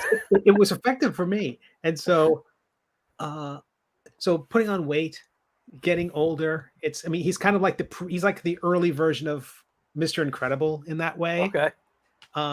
It wasn't meant to be. I was terrified that anyone would ever turn this into I don't know, like mean-spirited or mocking of him because he's big. It's more like, it's just, we're all going to get, I mean, unless you're Keanu Reeves, one of these immortal elves, we all get rounder and softer as we get older. And so there's a flashback with our hero when he's, 10 years younger, and he's much more fit. Yeah. I don't, but yeah, I don't know how far back that is. I think is that, do you remember when you did that? Is it close to this? I can't recall. It's there. Every episode is a blur now. I want to say it's probably in the first book. So like in the first. Oh, okay. Maybe. Which I was going to get to. You've collected a couple of the books, so people can buy the stories. And I was going to ask where they can get them. They're available on my website. Hardcovers are available signed from my website, and then soft covers are available from Amazon. And those are also the links to those from my website as well. Okay, cool. It might be in around episode 130 or so. There might be the flashbacks. Yes, that's exactly it. So if you go to around episode 130, you'll see very young Quimp with a full head of hair and a chest that's wider, a chest with a greater circumference than his belt. Yeah, I gotta look. I mean, I'm at 232 right now. It's gonna take a lot of hitting the back button. Every once in a while, you see the flashback to a young Quimp, and he's got long blonde locks, and not just the kind of what's left of them. I got to go through it again. You know what? I'll have to go back and reread this. I do want to purchase your books at one point, because this is something I like to. What's great is I could read this on my phone, but some days, like I said, I like to have the print in my hand, and I like to just I'll bring a comic with me to bed and leave on my nightstand, and I might read a page, I might read a strip, I might read 20 pages, whatever until I'm tired. But this is one of those stories that I would like. It's a good like just kind of lay in bed and just kind of read before you go to sleep, and for me at least. I prefer it in the hardcover or paperback format. Just the idea in print, it just feels better. It's how I like to read it. I mean, it was meant. This was the. I reformat my comic strip in a bunch of ways. Over on Go Comics, most of the comic strips are horizontal. So the comic, when you decide a comic, as you know, each one you got to kind of figure out how big do you want these things to be. Each one of my comics is essentially like a Calvin and Hobbes that's been cut in half, and then the second part's been moved underneath. So it's the exact same proportions as a Calvin and Hobbes comic strip, or Peanuts, or Cul-de-sac. So let me just add, because now that you said that, just drawing size. I don't usually like to ask the question because everyone's kind of private about that, what they draw it. But since you're talking like peanut size, are you drawing at like Schultz's size when he was doing like towards the end, like 5.5 by like 19 or something? Or I mean, the proportions are exactly the same, but because I'm on an iPad and my eyes are old eyes, it's all zooming in to the point where, the reason why I didn't quite go 300 DPI was that if I could zoom in infinitely, I would, and there would be detail. No, there's still detail no one's ever going to see. I mean, these are much larger to the point where the lettering almost looks a little too big, but you can actually see the level of detail. Like, so if I put in additional bevels on her armor in this one little section, you can see that. So it's not wasted. But if someone's looking at it on their phone, which is, just a fraction, they're never going to see that. They're never going to see that. So I reformat it for different devices and different platforms. So Go Comics has it horizontally, Webtoons and Tapas has it vertically. And then on my own website and the print books and on Patreon, they're in the classic page format. Okay. And let me add, because I'm sorry, I'm having a little brain fart. What's the wizard's name again? Melvin. Okay. He reminds me, especially in this, when I look at him and the way you color him, he kind of reminds me of those old, like, was it I'm trying to remember if it was a wizard, like those old cereal mascots or like Hostess Cupcake. There was a wizard in one of those. I don't remember if it was for cereal or if it was for one of the Hostess products. But like when I look at it, I kind of get that feel of like that old school cereal mascot with him, and it just, I have a lot of fun looking at him because it's like, oh, nostalgia for me, which I think is fantastic. It's a very cheesy design where it's got like he's got a hat with all the stars and moon shapes sewn onto it, and very much a classic. And all the characters tend to be very short because, again, comic strips. The idea was that this was going to be this very, very, the ceiling's very low in a comic strip. So other characters, the reason why our hero is very wide, very almost square shaped.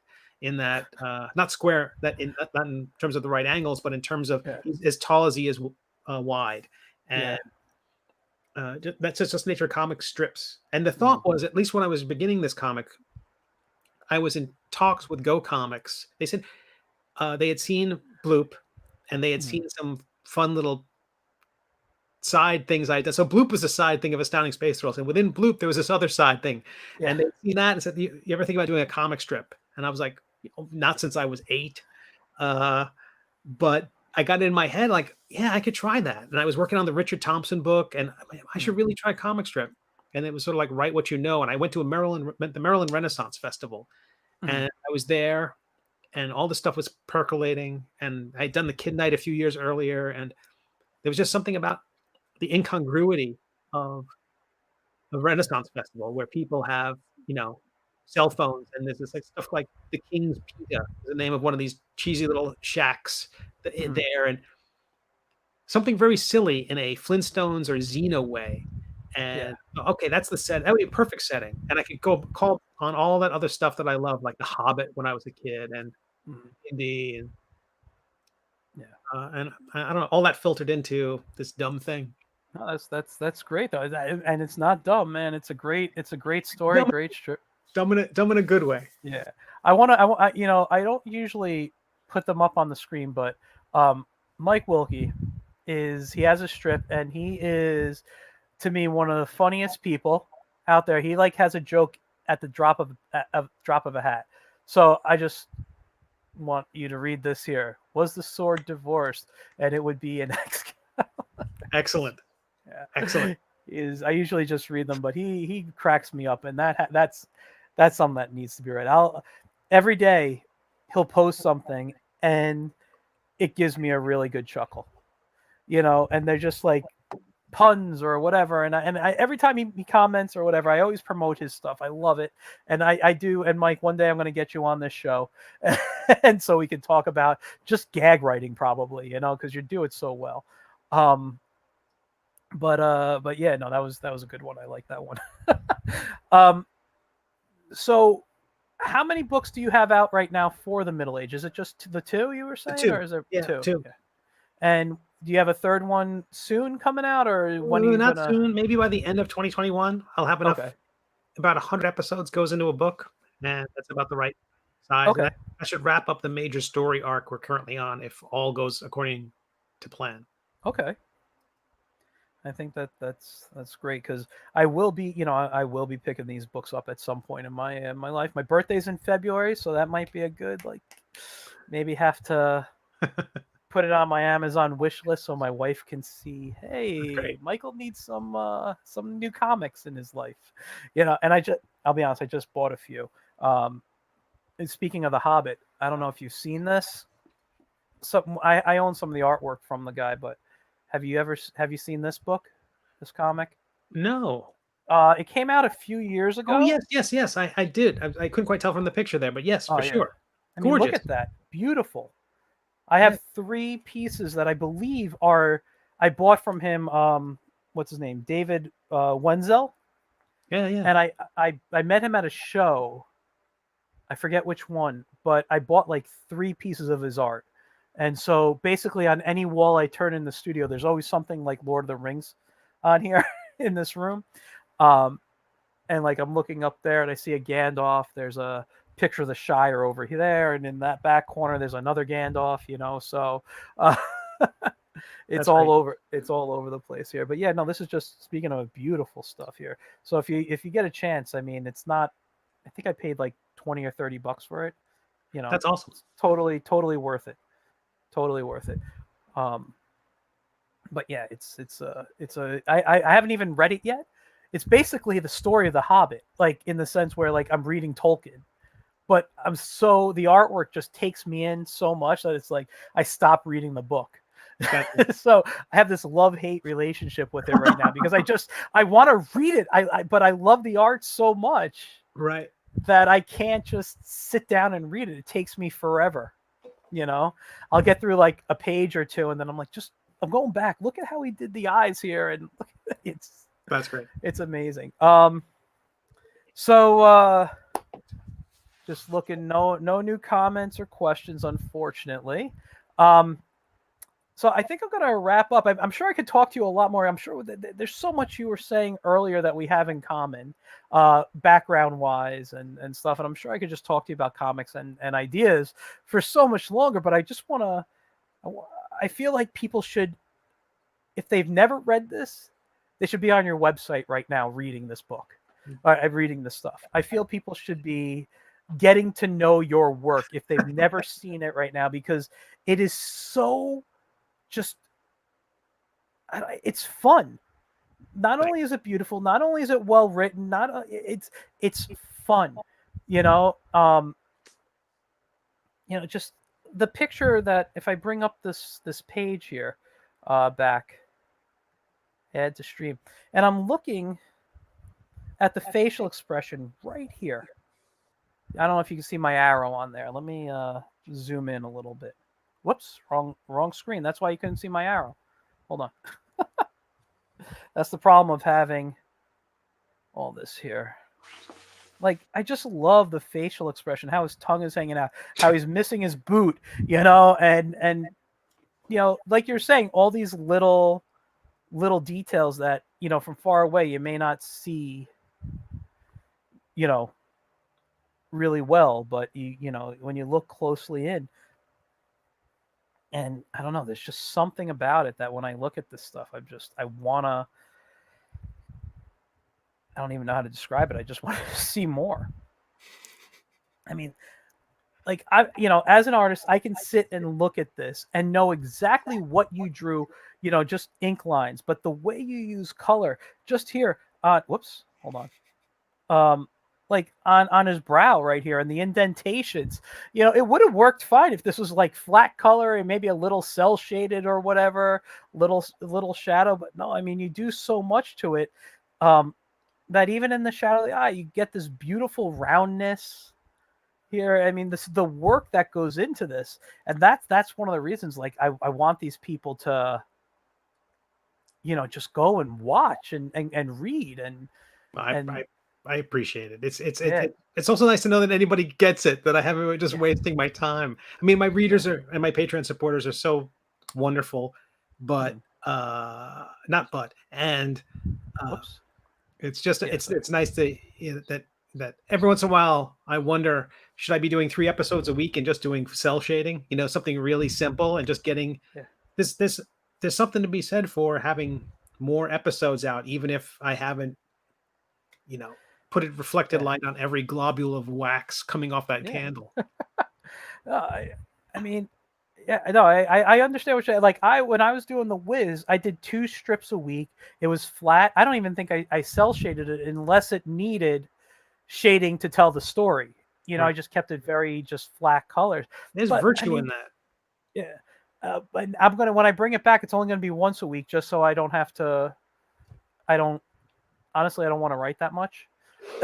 So it's like I already have like 40 something strips written. If I just do one a week for 52 weeks, I'm like, okay, every Wednesday or whatever, here's a strip, and you know, you got something for a week. And but my stuff is there's not like an ongoing story, so it's just like a gag. It's a gag strip. But I'm like If looking you here. zoom in on the most recent episode, Hmm. that has tons of Easter eggs in there for people, uh, Okay. especially for people of a certain age group. Again, this comic has proven very popular on webtoons, which I was surprised, given that that's a very young audience. And it's Um, also very manga in you know influenced on that site. yeah, a lot of people think that, you know, you got to have a manga style, and Yeah. but I don't really have a. I'm not sure what I mean. This okay. The style I have is, let's say, cereal mascot. You've helped me figure out what my style is, Serial master. because it's not American. It's not. It's maybe it's European. I don't know I what. I do see influences from a lot of different places. Like definitely the Wizard. I could see Serial Mock. Now that you say European, I could see that as well. Uh, I see a little like Elf Questish in some of this. I Hmm. don't know if you're a fan of Elf Quest, but like I maybe was it's just from, in the height of the characters. I was familiar with it. Hmm. Um, probably the most cartoony stuff that wasn't comics that I read was probably Phil Folio stuff, like Hmm. Buck Godot. Yeah. Uh, that might have some influence. Yeah. Certainly, his humor was great. It was very much Mhm. uh, Douglas Adams. Yeah. But there's like a I'm look. ton of junk on that page, which is just I at some point last week I was just sitting there on the couch trying to avoid the news and just trying to come up with all the stuff that was going to be exploding. Yeah, I'm looking at it. Yeah, I already caught the Sword of Omens. I caught you know, Doctor Strange's amulet, the amulet of Agamotto. Um, Tons of little things like that. yeah, let me ask you, that hat flying off, Uh-huh. is that supposed to be anything in particular, or you just drew a No, hat? it's really started off as going to be just all the stuff that was going to be medieval and Hmm. Dark Ages and maybe Renaissance themed stuff that a wizard would Okay. conceivably have. And then at a certain point, I was running out of those basic items and started adding Hmm. tennis rackets. And then Yeah. the one concept that wizards experience time backwards, that they could have something from the future or from the past. And Hmm. Yeah. then I was like, oh hell, I was going to draw lightsabers and and like the statuette from Raiders of the Lost Ark. Just Uh-huh. all sorts of junk. because it's only going to be on the page for a second, and Yeah. it doesn't affect the story. If somebody Mhm. doesn't know, if someone thinks that pie is from something, I don't know, it's not. Yeah. Uh, there's a Okay. pipe I drew there, and someone said, "Oh, that's definitely Gandalf's pipe." I'm okay, sure. Well, actually, that's what I was saying with the hat. I mean, not Gandalf, but you go to something like Hobbit, Lord of the Rings, you go to Tolkien, and it really has that style that you see the art of like Tom Bombadil's hat. It's definitely Tom Bombadil's hat now. Yeah, Heck, it's absolutely, that was my intention all along. And I'm just saying, like all the illustrations I see, he has this like feathered hat on. It's kind of, it's kind of like that. So I was just curious if you went the that only thing I route. knew I was going to include was that red herring. That's right, visible right there. Yeah, I was gonna say I saw that too. There is one question that I forgot to ask you that I wanted to ask you about this, and and it's just something I've always wanted to know. Why did you go with the three fingers instead of the four? It was the cartoony choice. It Hmm. was the choice that was less naturalistic, Okay. and the idea that it was something that only cartoons seem to do for some unknown reason. I mean, there's some story, there's some animators. The notion was that animators did that to simplify the animation. They basically took the ring finger and middle finger and Mhm. combined them so they could still do Yeah. things like having the pinky out, but still could point. Um, Yeah.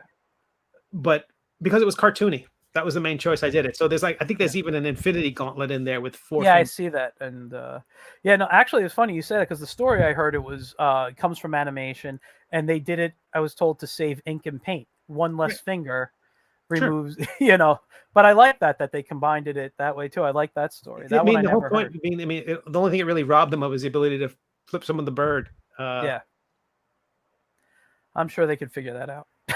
So it does look weird in some cases, but I just went with it from the beginning. Yeah, Again, just to be cartoony. yeah. No, no, it looks fine to me. I don't have an issue with it. I was just curious, because your characters look so good, in the sense where it's like, you know, just sometimes I don't even notice it, you know. But there are times like for me right here, just on this page, the way it's rendered, like with the detail, I'm like, oh, there should be, there should be another finger there. Just it doesn't throw me off, but I'm like, either way works. But Yeah, I he's just kind kind of of see the combing four. through his beard in a weird way that makes the Hmm. hand look a little unusual. I think seeing it this small size, I'd probably be like, I could redraw that. And that's my major problem. I just Yeah. uploaded to Patreon the 15 different way, not 15, the many different ways I redrew that orc in the foreground of the third panel. Like I Really? had them in just all these different styles and all these different approaches, and for what? People are going to spend 32 seconds looking at that page at most, and then they're going to move on. But I got to live with it forever. I Yeah. mean, I'll But get to that page in the book, and um, if I don't put a lot of love into it now, I'll regret it later. no, I mean, listen, it's great. I mean, it doesn't. I'm not saying as someone who bothers that it bothers me. I like it. It works out well. Um, and I'm not one person who spends 32 seconds on your strip. I actually zoom in when I'm on my phone or iPad on it. I'd like to see the little things. Like I don't want to spoil or let people go home and guess because I'm picking up things now more and more that I look at it. But it's just a question I wanted to ask because I have a thing when I'm drawing cartoony, I don't mind three fingers, but when they start getting a little more realistic looking to me, I have to draw the four, you know, Sure, the sure. four, I've and gotten in trouble when I'm drawing other things now, where I'm like, oh wait, I got to go back and check to make sure I put four fingers on the hand. Yeah, I think, and you know what I want to also let you know, and this is something about the coloring again. I'm I'm technically colorblind. I'm what's called shade blind. I see colors, but when they start blending together, that's when I have issues telling them apart. hmm. Um, and the way you color, very rarely do I have an issue with looking at the work. I sometimes only the reason I do my whiz and all my comics basically flat is because I have trouble blending colors. Hmm. Or I'll do the cell shading, add a little highlight or rim light or something on it, which are easy aspects for me to do. But when I see something like this, I'm incredibly impressed. It's one of those things like, I know I'll never draw, like the Hobbit way I showed you just a while. I'll never watercolor paint like that. I know that, but I appreciate it, and I'll sit and stare at it. And it's the same thing with your work. I like appreciate when I'm seeing this, and I'll sit down and I'll look at it, and I'll just really study, and I'll look at the colors. And sometimes I have to turn to my wife and say, "What color is that?" But but for the most part, you're not doing anything. Like, you have a good sense of color theory, that you're not doing things that I can't see. A lot of people will do stuff in coloring that end up blending together for me, That's interesting. and I can't tell what's going on. I always know what's going on in your work. Oh, thanks, man. Yeah, I'm glad. yeah, I'm not exactly sure what I wish I could say it's conscious or something like that, or that I know what I'm doing, but it's you can see the progression from the beginning of progression. That assumes development. You can see the regression from the beginning of the series, where it just keeps changing. And at some point, I had to make the decision that would I be cool with the character's look changing? Would I be cool with the way the color is being completely different? I'm like, yeah. The comic will grow with me. There was a comment I thought about. It's like, when you start a project like this, especially when you're doing it in a serial form, that this yeah. is not like a generation ship in science fiction. The person Mhm, who lands this thing is going to be very different than the person who launched this thing. And mhm. so, if this ends in another year or 2 years or 3 years, I'm hopefully not going to be the same person I was then. My skills will be hopefully improved by then. Yeah, The technology will have changed. Um, so yeah, if it's going to change, I'm cool with it now. Younger me would have been tearing my hair out, wanting to redraw the very first episode again to match this. Nah, yeah. you know. I sometimes get that way. Like, I just going back to my Plunger Pup, I tried to relaunch him a few years back, and I had to put it down for, I don't remember, it was medical reasons, work, whatever it was. And I have, like, I don't know, maybe 12, 13 pages drawn out of the story, but I have the whole book plotted out, like thumbnailed out. And now I go back and I'm like, I draw completely differently. Should I continue with those pages and then just change my style on page 14, or should I go back and redraw the 13 pages? That's stuff I ask myself all the time. But I think as long as this, it's not jarring for the reader. I mean, if yeah, I think this is like the readers, if they start with page one, they're going to mm, follow and they're going to grow with me as I grow with this story. yeah, I think if they jump to page 150 from page one, it'll be bracing. But yeah, uh, I think I think it's a slow development, not intentional, but just a slow change that hopefully, if you're comfortable, yeah, sort of like when people ask, "Do I need to reformat my stuff for webtoons or something like that?" If a cartoonist is asking me, "Do I need to reformat my comic for different environments?" I'm like, as long as the text is legible, it's very there's a very serviceable approach to it. Like, does it work? And yeah, I don't think you need to. I mean, I would suggest someone not redraw something if they don't have to, yeah. unless they're going to have fun doing it. Well, yeah, I tend to like that. I'll tell you, I stress out when I ink. I always find myself to be a better penciler than an inker. And going digital was because of inking for me. Mm, Yeah, I'm like, I have that undo button. I don't need to yes. pull out my Pro White and wait for it to dry and sit there and be and cursing at myself like, why my hand shook or something. But that undo button is the most beautiful thing, and I Absolutely. use it now when I even pencil, you know. And having a program with like unlimited undos is the most fantastic thing ever. But it's and I think that's why I tended to go digital over traditional, was because of my inks. I'm never happy with my inks, um, but they work for what I need to do. Mm.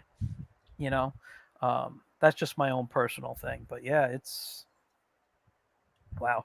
I keep looking around. I keep seeing stuff that I want to ask you about, but I don't want to spoil it for the reader. Excuse me. And so it's like I want to keep quiet on things right now. But it's And these just are weird gorgeous. pages in that, like I said before, like I had the idea for the first 200 episodes or so that the hero and the sword appeared in every single episode. To me, it would be like if Yeah. someone came back in a webcomic, everyone basically the best ad for a webcomic is the next episode. Mhm. And so my thinking has always been I have to have the hero and the sword in the episode to be a really good ad for all the ones that came before it. So if someone sees this and they go, man, I want more of that, Mhm. that they can get more of that. If someone comes in that's going, I really want to see more of the wizard, he doesn't really appear in a whole lot of episodes, but with the Yeah. story's so far along, and I think I've earned, and I think readers have earned the occasional digression, especially if it Mhm. adds a little bit of color and a little bit of fun. Yeah. Yeah. This is great though. I love it. I just love it. You know, you're posing everything. I mean, I could sit. I literally. I'm sure I could sit here for another hour with you just No, you don't want to do that. discuss. No, just discuss and it's I don't usually pull up people's artwork on here too. I mean, I have, but like I don't sit there and pick at it and say, and not that I'm picking at it and saying this is bad and this is wrong and whatever, but like I could sit there and really just be like, look at the way you drew the pages on that book in the second panel there. Like just I love the feel. Like you got the texture in there and the color. You got the texture even without the coloring texture. The way you handled the line work, you got the feeling of the texture in there already. I can tell that. Oh. You know. Well, if you take a look at the page I posted on Patreon to just moments before we started recording, was going over how I drew that orc in the foreground of panel 3, and over on Patreon, it's a public page so everybody can see it, and you can see Okay, so step by step. if I click right here, become a patron, That might I take can. you to the aggressive give me money section of it, but you might be able to skip it if you click Let's it. see. And if it doesn't work, Yes.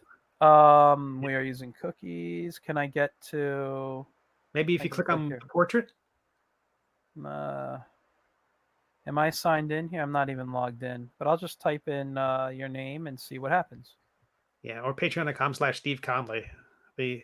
Sadly, their little Let's see. widget takes you right to the give me money page. Yeah.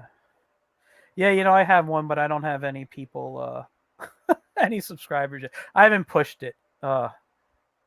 So this is it here. This is where it takes me to. So it's Scroll okay. down. There we go. Recent Here it posts. is. So that was kind of showing like some fixes I had made. But if you the little icons, the little images below that, if you click on those, Yeah. you get pop-ups with progress images. Wow. So like in the first drawing, I felt it was too naturalistic. Like it's bordering on traditional US comics, like Yeah. Marvel DC style, which is not what I'm trying to do. I want the orcs to be goofy looking and cartoony. And so in the next image, I tried to cartoonify him, and all it did was make him look weird.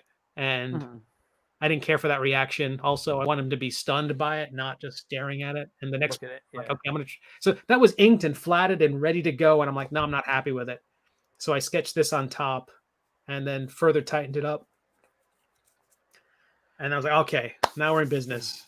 And then it was a case. Then I almost got done drawing it, and I realized that was about ready to go. I was going to post it online, and I realized, oh right, he's supposed to have tons of soup on his head, and like a chowder that had fallen because of the wizard spell. And the next panel had to go back and draw all the chowder, and so I love it. This is a conversation, and I had to draw the chowder, and then I toned them all blue to create the separation between him or it, them, and the explosion. I'm sorry. You mentioned earlier when we were looking at like the first drawing, you said it looked too Marvel and stuff. Is that it, or is that like an issue you have sometimes drawing, like style wise? Like I don't want to say staying in the style, but maybe overdrawing that you make it more comic booky, or I just think it's almost like a tendency to slip toward a generic Andrew Loomis, Steve Rude inspired style. I love Steve Rude's work. I love Andrew Loomis's work, but it's a very much like stock human. It's like the idealized Hellenic ideal of a person. And I start drawing something, I'm like, oh, that's shaped like a human head. I'm like, that's not my style, And so if I don't cartoonify it, if I don't push it to the point where the reaction can't simply be, someone rubbing their chin and being thoughtful. They have to be at an angle. If a head is ever at a right angle, I've done it wrong. One of the things I really needed to do was figure out that when someone's listening, their heads, almost nobody ever has their head at a right angle, but that's how you learn to draw. Yeah. And so once you start moving everything, and everything starts getting a lot more limber and silly, Yeah. then it feels more alive to me. Yeah, no, I understand. I've taught drawing, and that's something that I've worked on with my students. And I come from, even though I do a lot of illustration, I come from an animation background. So for me, it's all about movement. I struggle with more like, I don't want to use the word perspective, but things that should be looking nice in perspective, vehicles, buildings, though, that's my struggle. But people and characters, I'm used to moving, So like when I draw, I'm always looking, or when I'm teaching, I'm always trying to make people understand movement, and you got a great piece right here, by the way. I love Thanks. it. I love it. And then this is, and those are showing fixes I made to the comic strip of because I've been working with so much details, the wrong word, unnecessary ornament is probably the right word, that I have made continuity glitches, and readers have caught me on them. And so I was sharing with my patrons some of the fixes I'd made, like a character removed a glove on one panel, but then it's back on in the next panel, even though we haven't seen them for a few panels, and it could be understood that they put it back on, but no, a reader asks about it, so I want to be explicit, and then adding swords.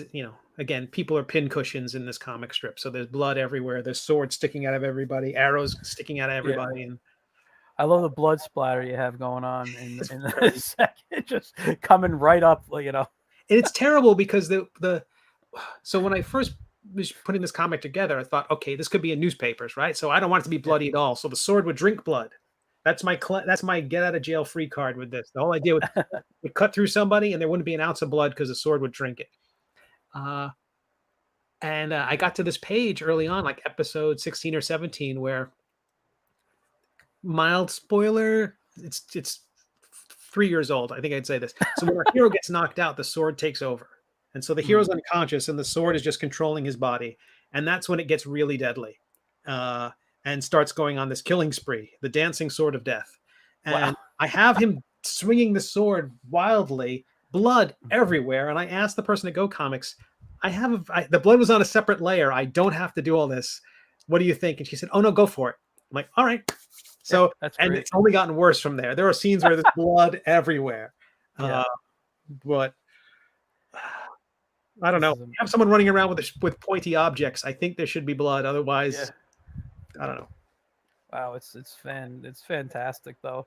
And you're talking about with the continuity thing. I'm trying to see what the difference is that I'm not.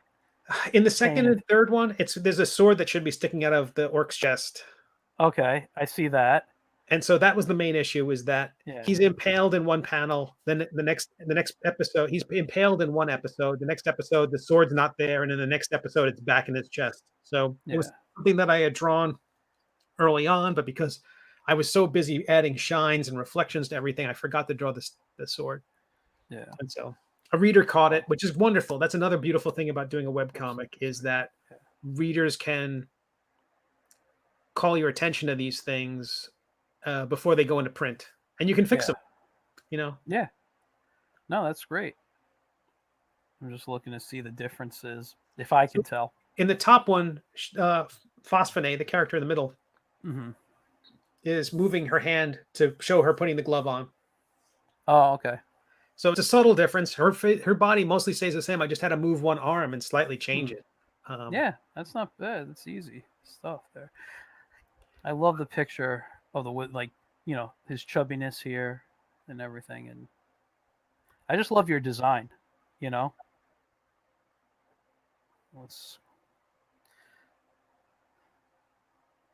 it's just great stuff here, man. Seriously, I just love the way you do all this, and just remind me with the panel borders. You do that all in Procreate, you said. Uh-huh. But you're not using the straight, is this your hand just, Yes. so this is just all hand drawn? Okay. And I want it to be irregular. I want it to be wobbly. I want it to be like the lettering, you know? I want Hmm. word balloons. I want it to all feel like Yeah. I want there to be a human hand behind it, you know? And Yeah. that's also a very modern thing where authenticity is key and Hmm. honesty. And I think showing a human hand being behind it instead of the kind of uh, sterile modern world where everything is mechanical. I mean, Starbucks, they send out templates for their chalkboards to be created. So it can be done with chalk by hand, but within a template. So you follow the exact corporate rules, you know, down Yeah. to the micron. But, you know, Yeah. that's exaggerating. But I feel like the authenticity of what we do, what cartoonists do, is really cool and something that's different than everybody else. Yeah. Yeah, this is great stuff. I'm sorry. I can look, like I said, I can look at this stuff forever. Uh, it's just such There's it's a such good fun. news that What? URL that's scrolling by, tons more Oh, where that came from, my friend. yeah.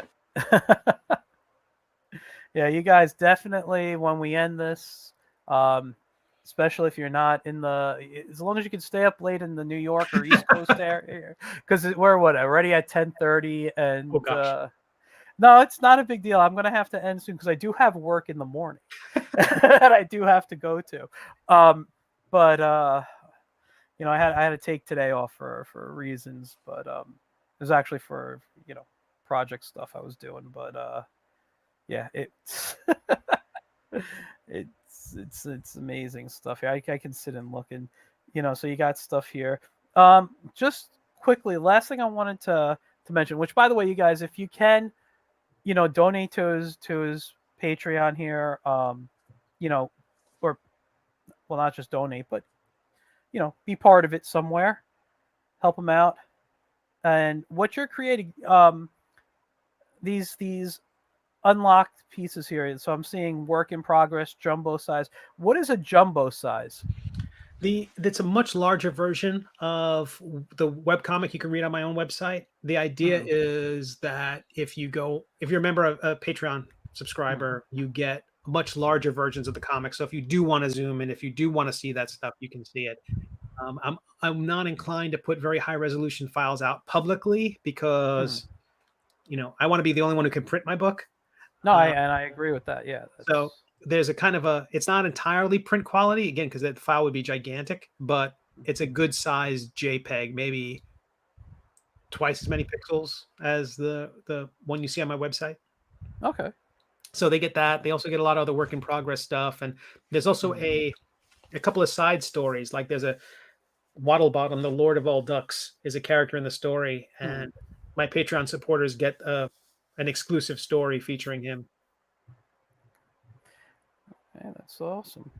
You know, that's fantastic. I'm just looking at it, and again, looking at the artwork. There's your duck you were just talking about. Yep. Um, it's gorgeous, gorgeous stuff here. Um, Now you have a YouTube channel you mentioned. How often do you post on that, or is Maybe once a month.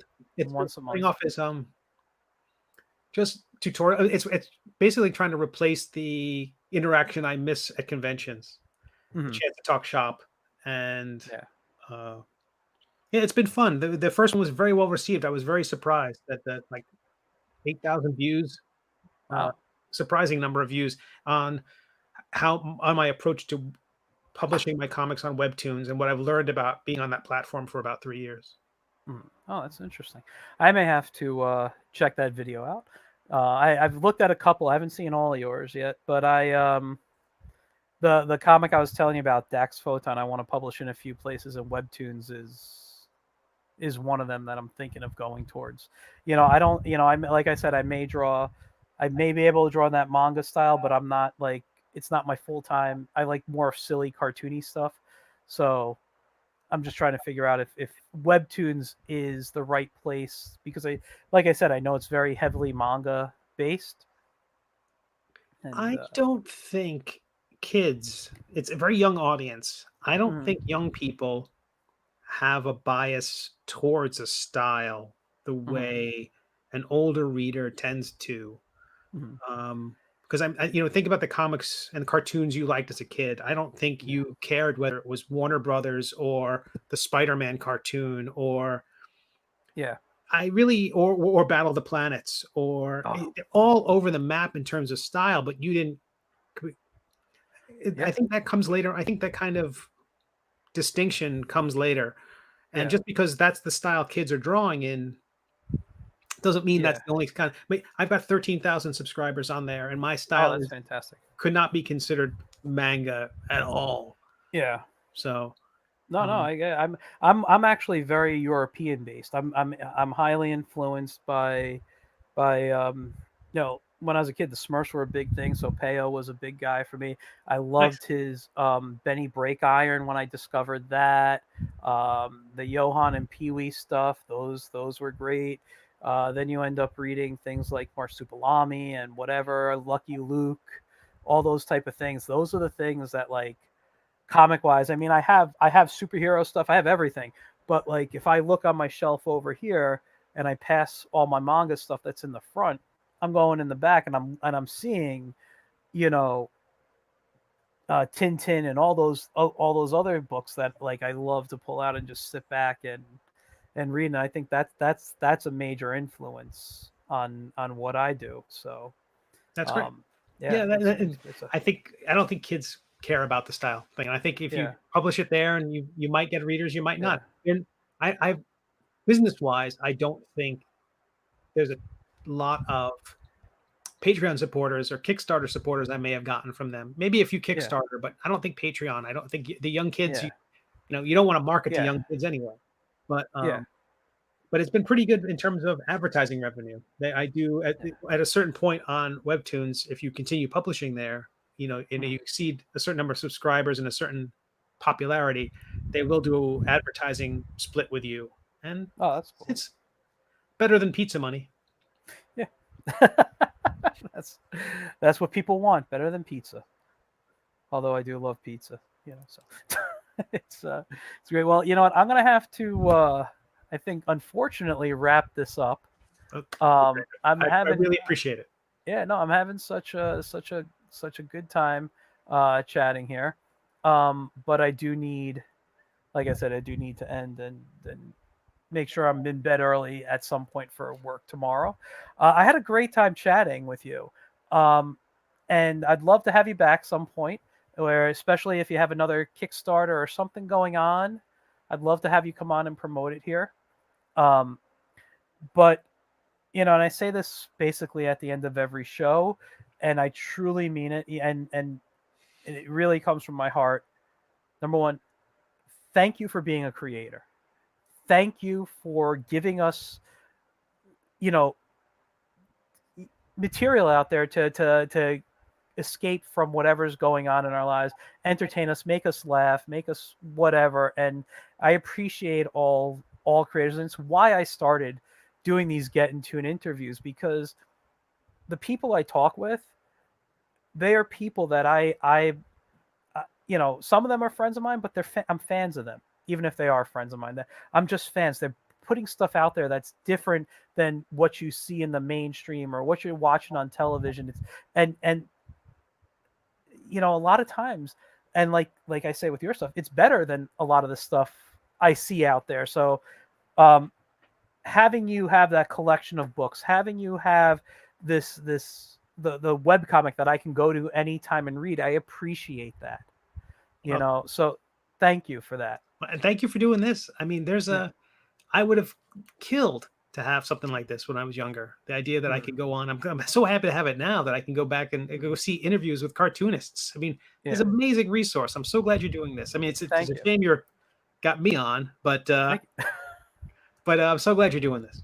Thank you. And talking to you was very inspiring.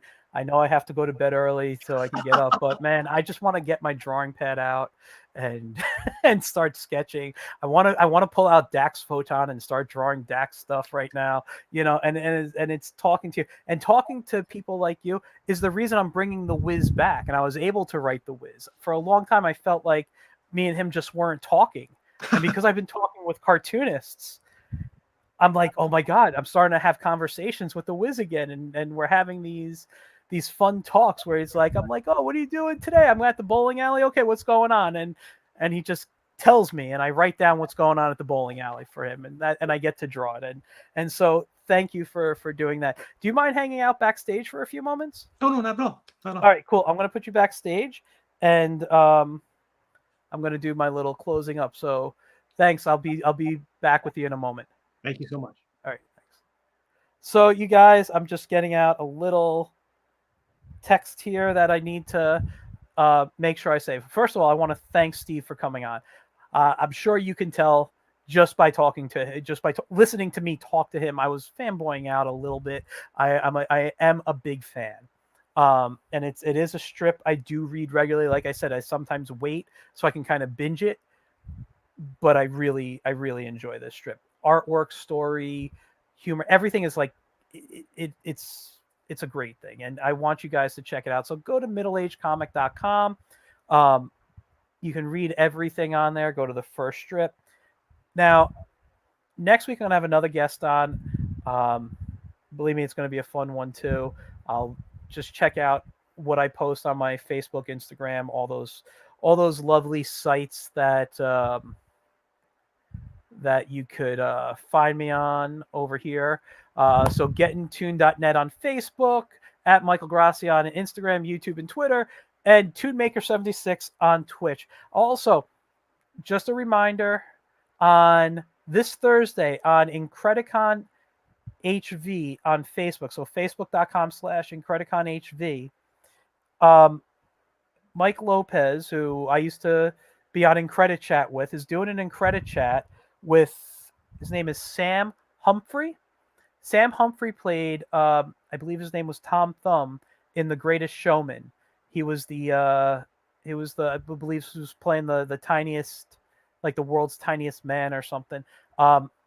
If you love The Greatest Showman like I do, which I occasionally break out into song, check it out. It's going to be a great one. I know I'll be watching, and it's in Incredicon HV, and you can follow him on Facebook there. Thanks for tuning in, guys. I will see you next week, and yeah, hope you have a great rest of your night. Have a great week, and I'll be on Saturday. Don't forget, I'll have my storytelling Saturday, where I'll be discussing this week. I'll be discussing the idea of storytelling for comic strips, like the three or four panel comic strip process. All right, guys. So thanks again, and I will see you. I'll see you soon. All right. Bye, guys.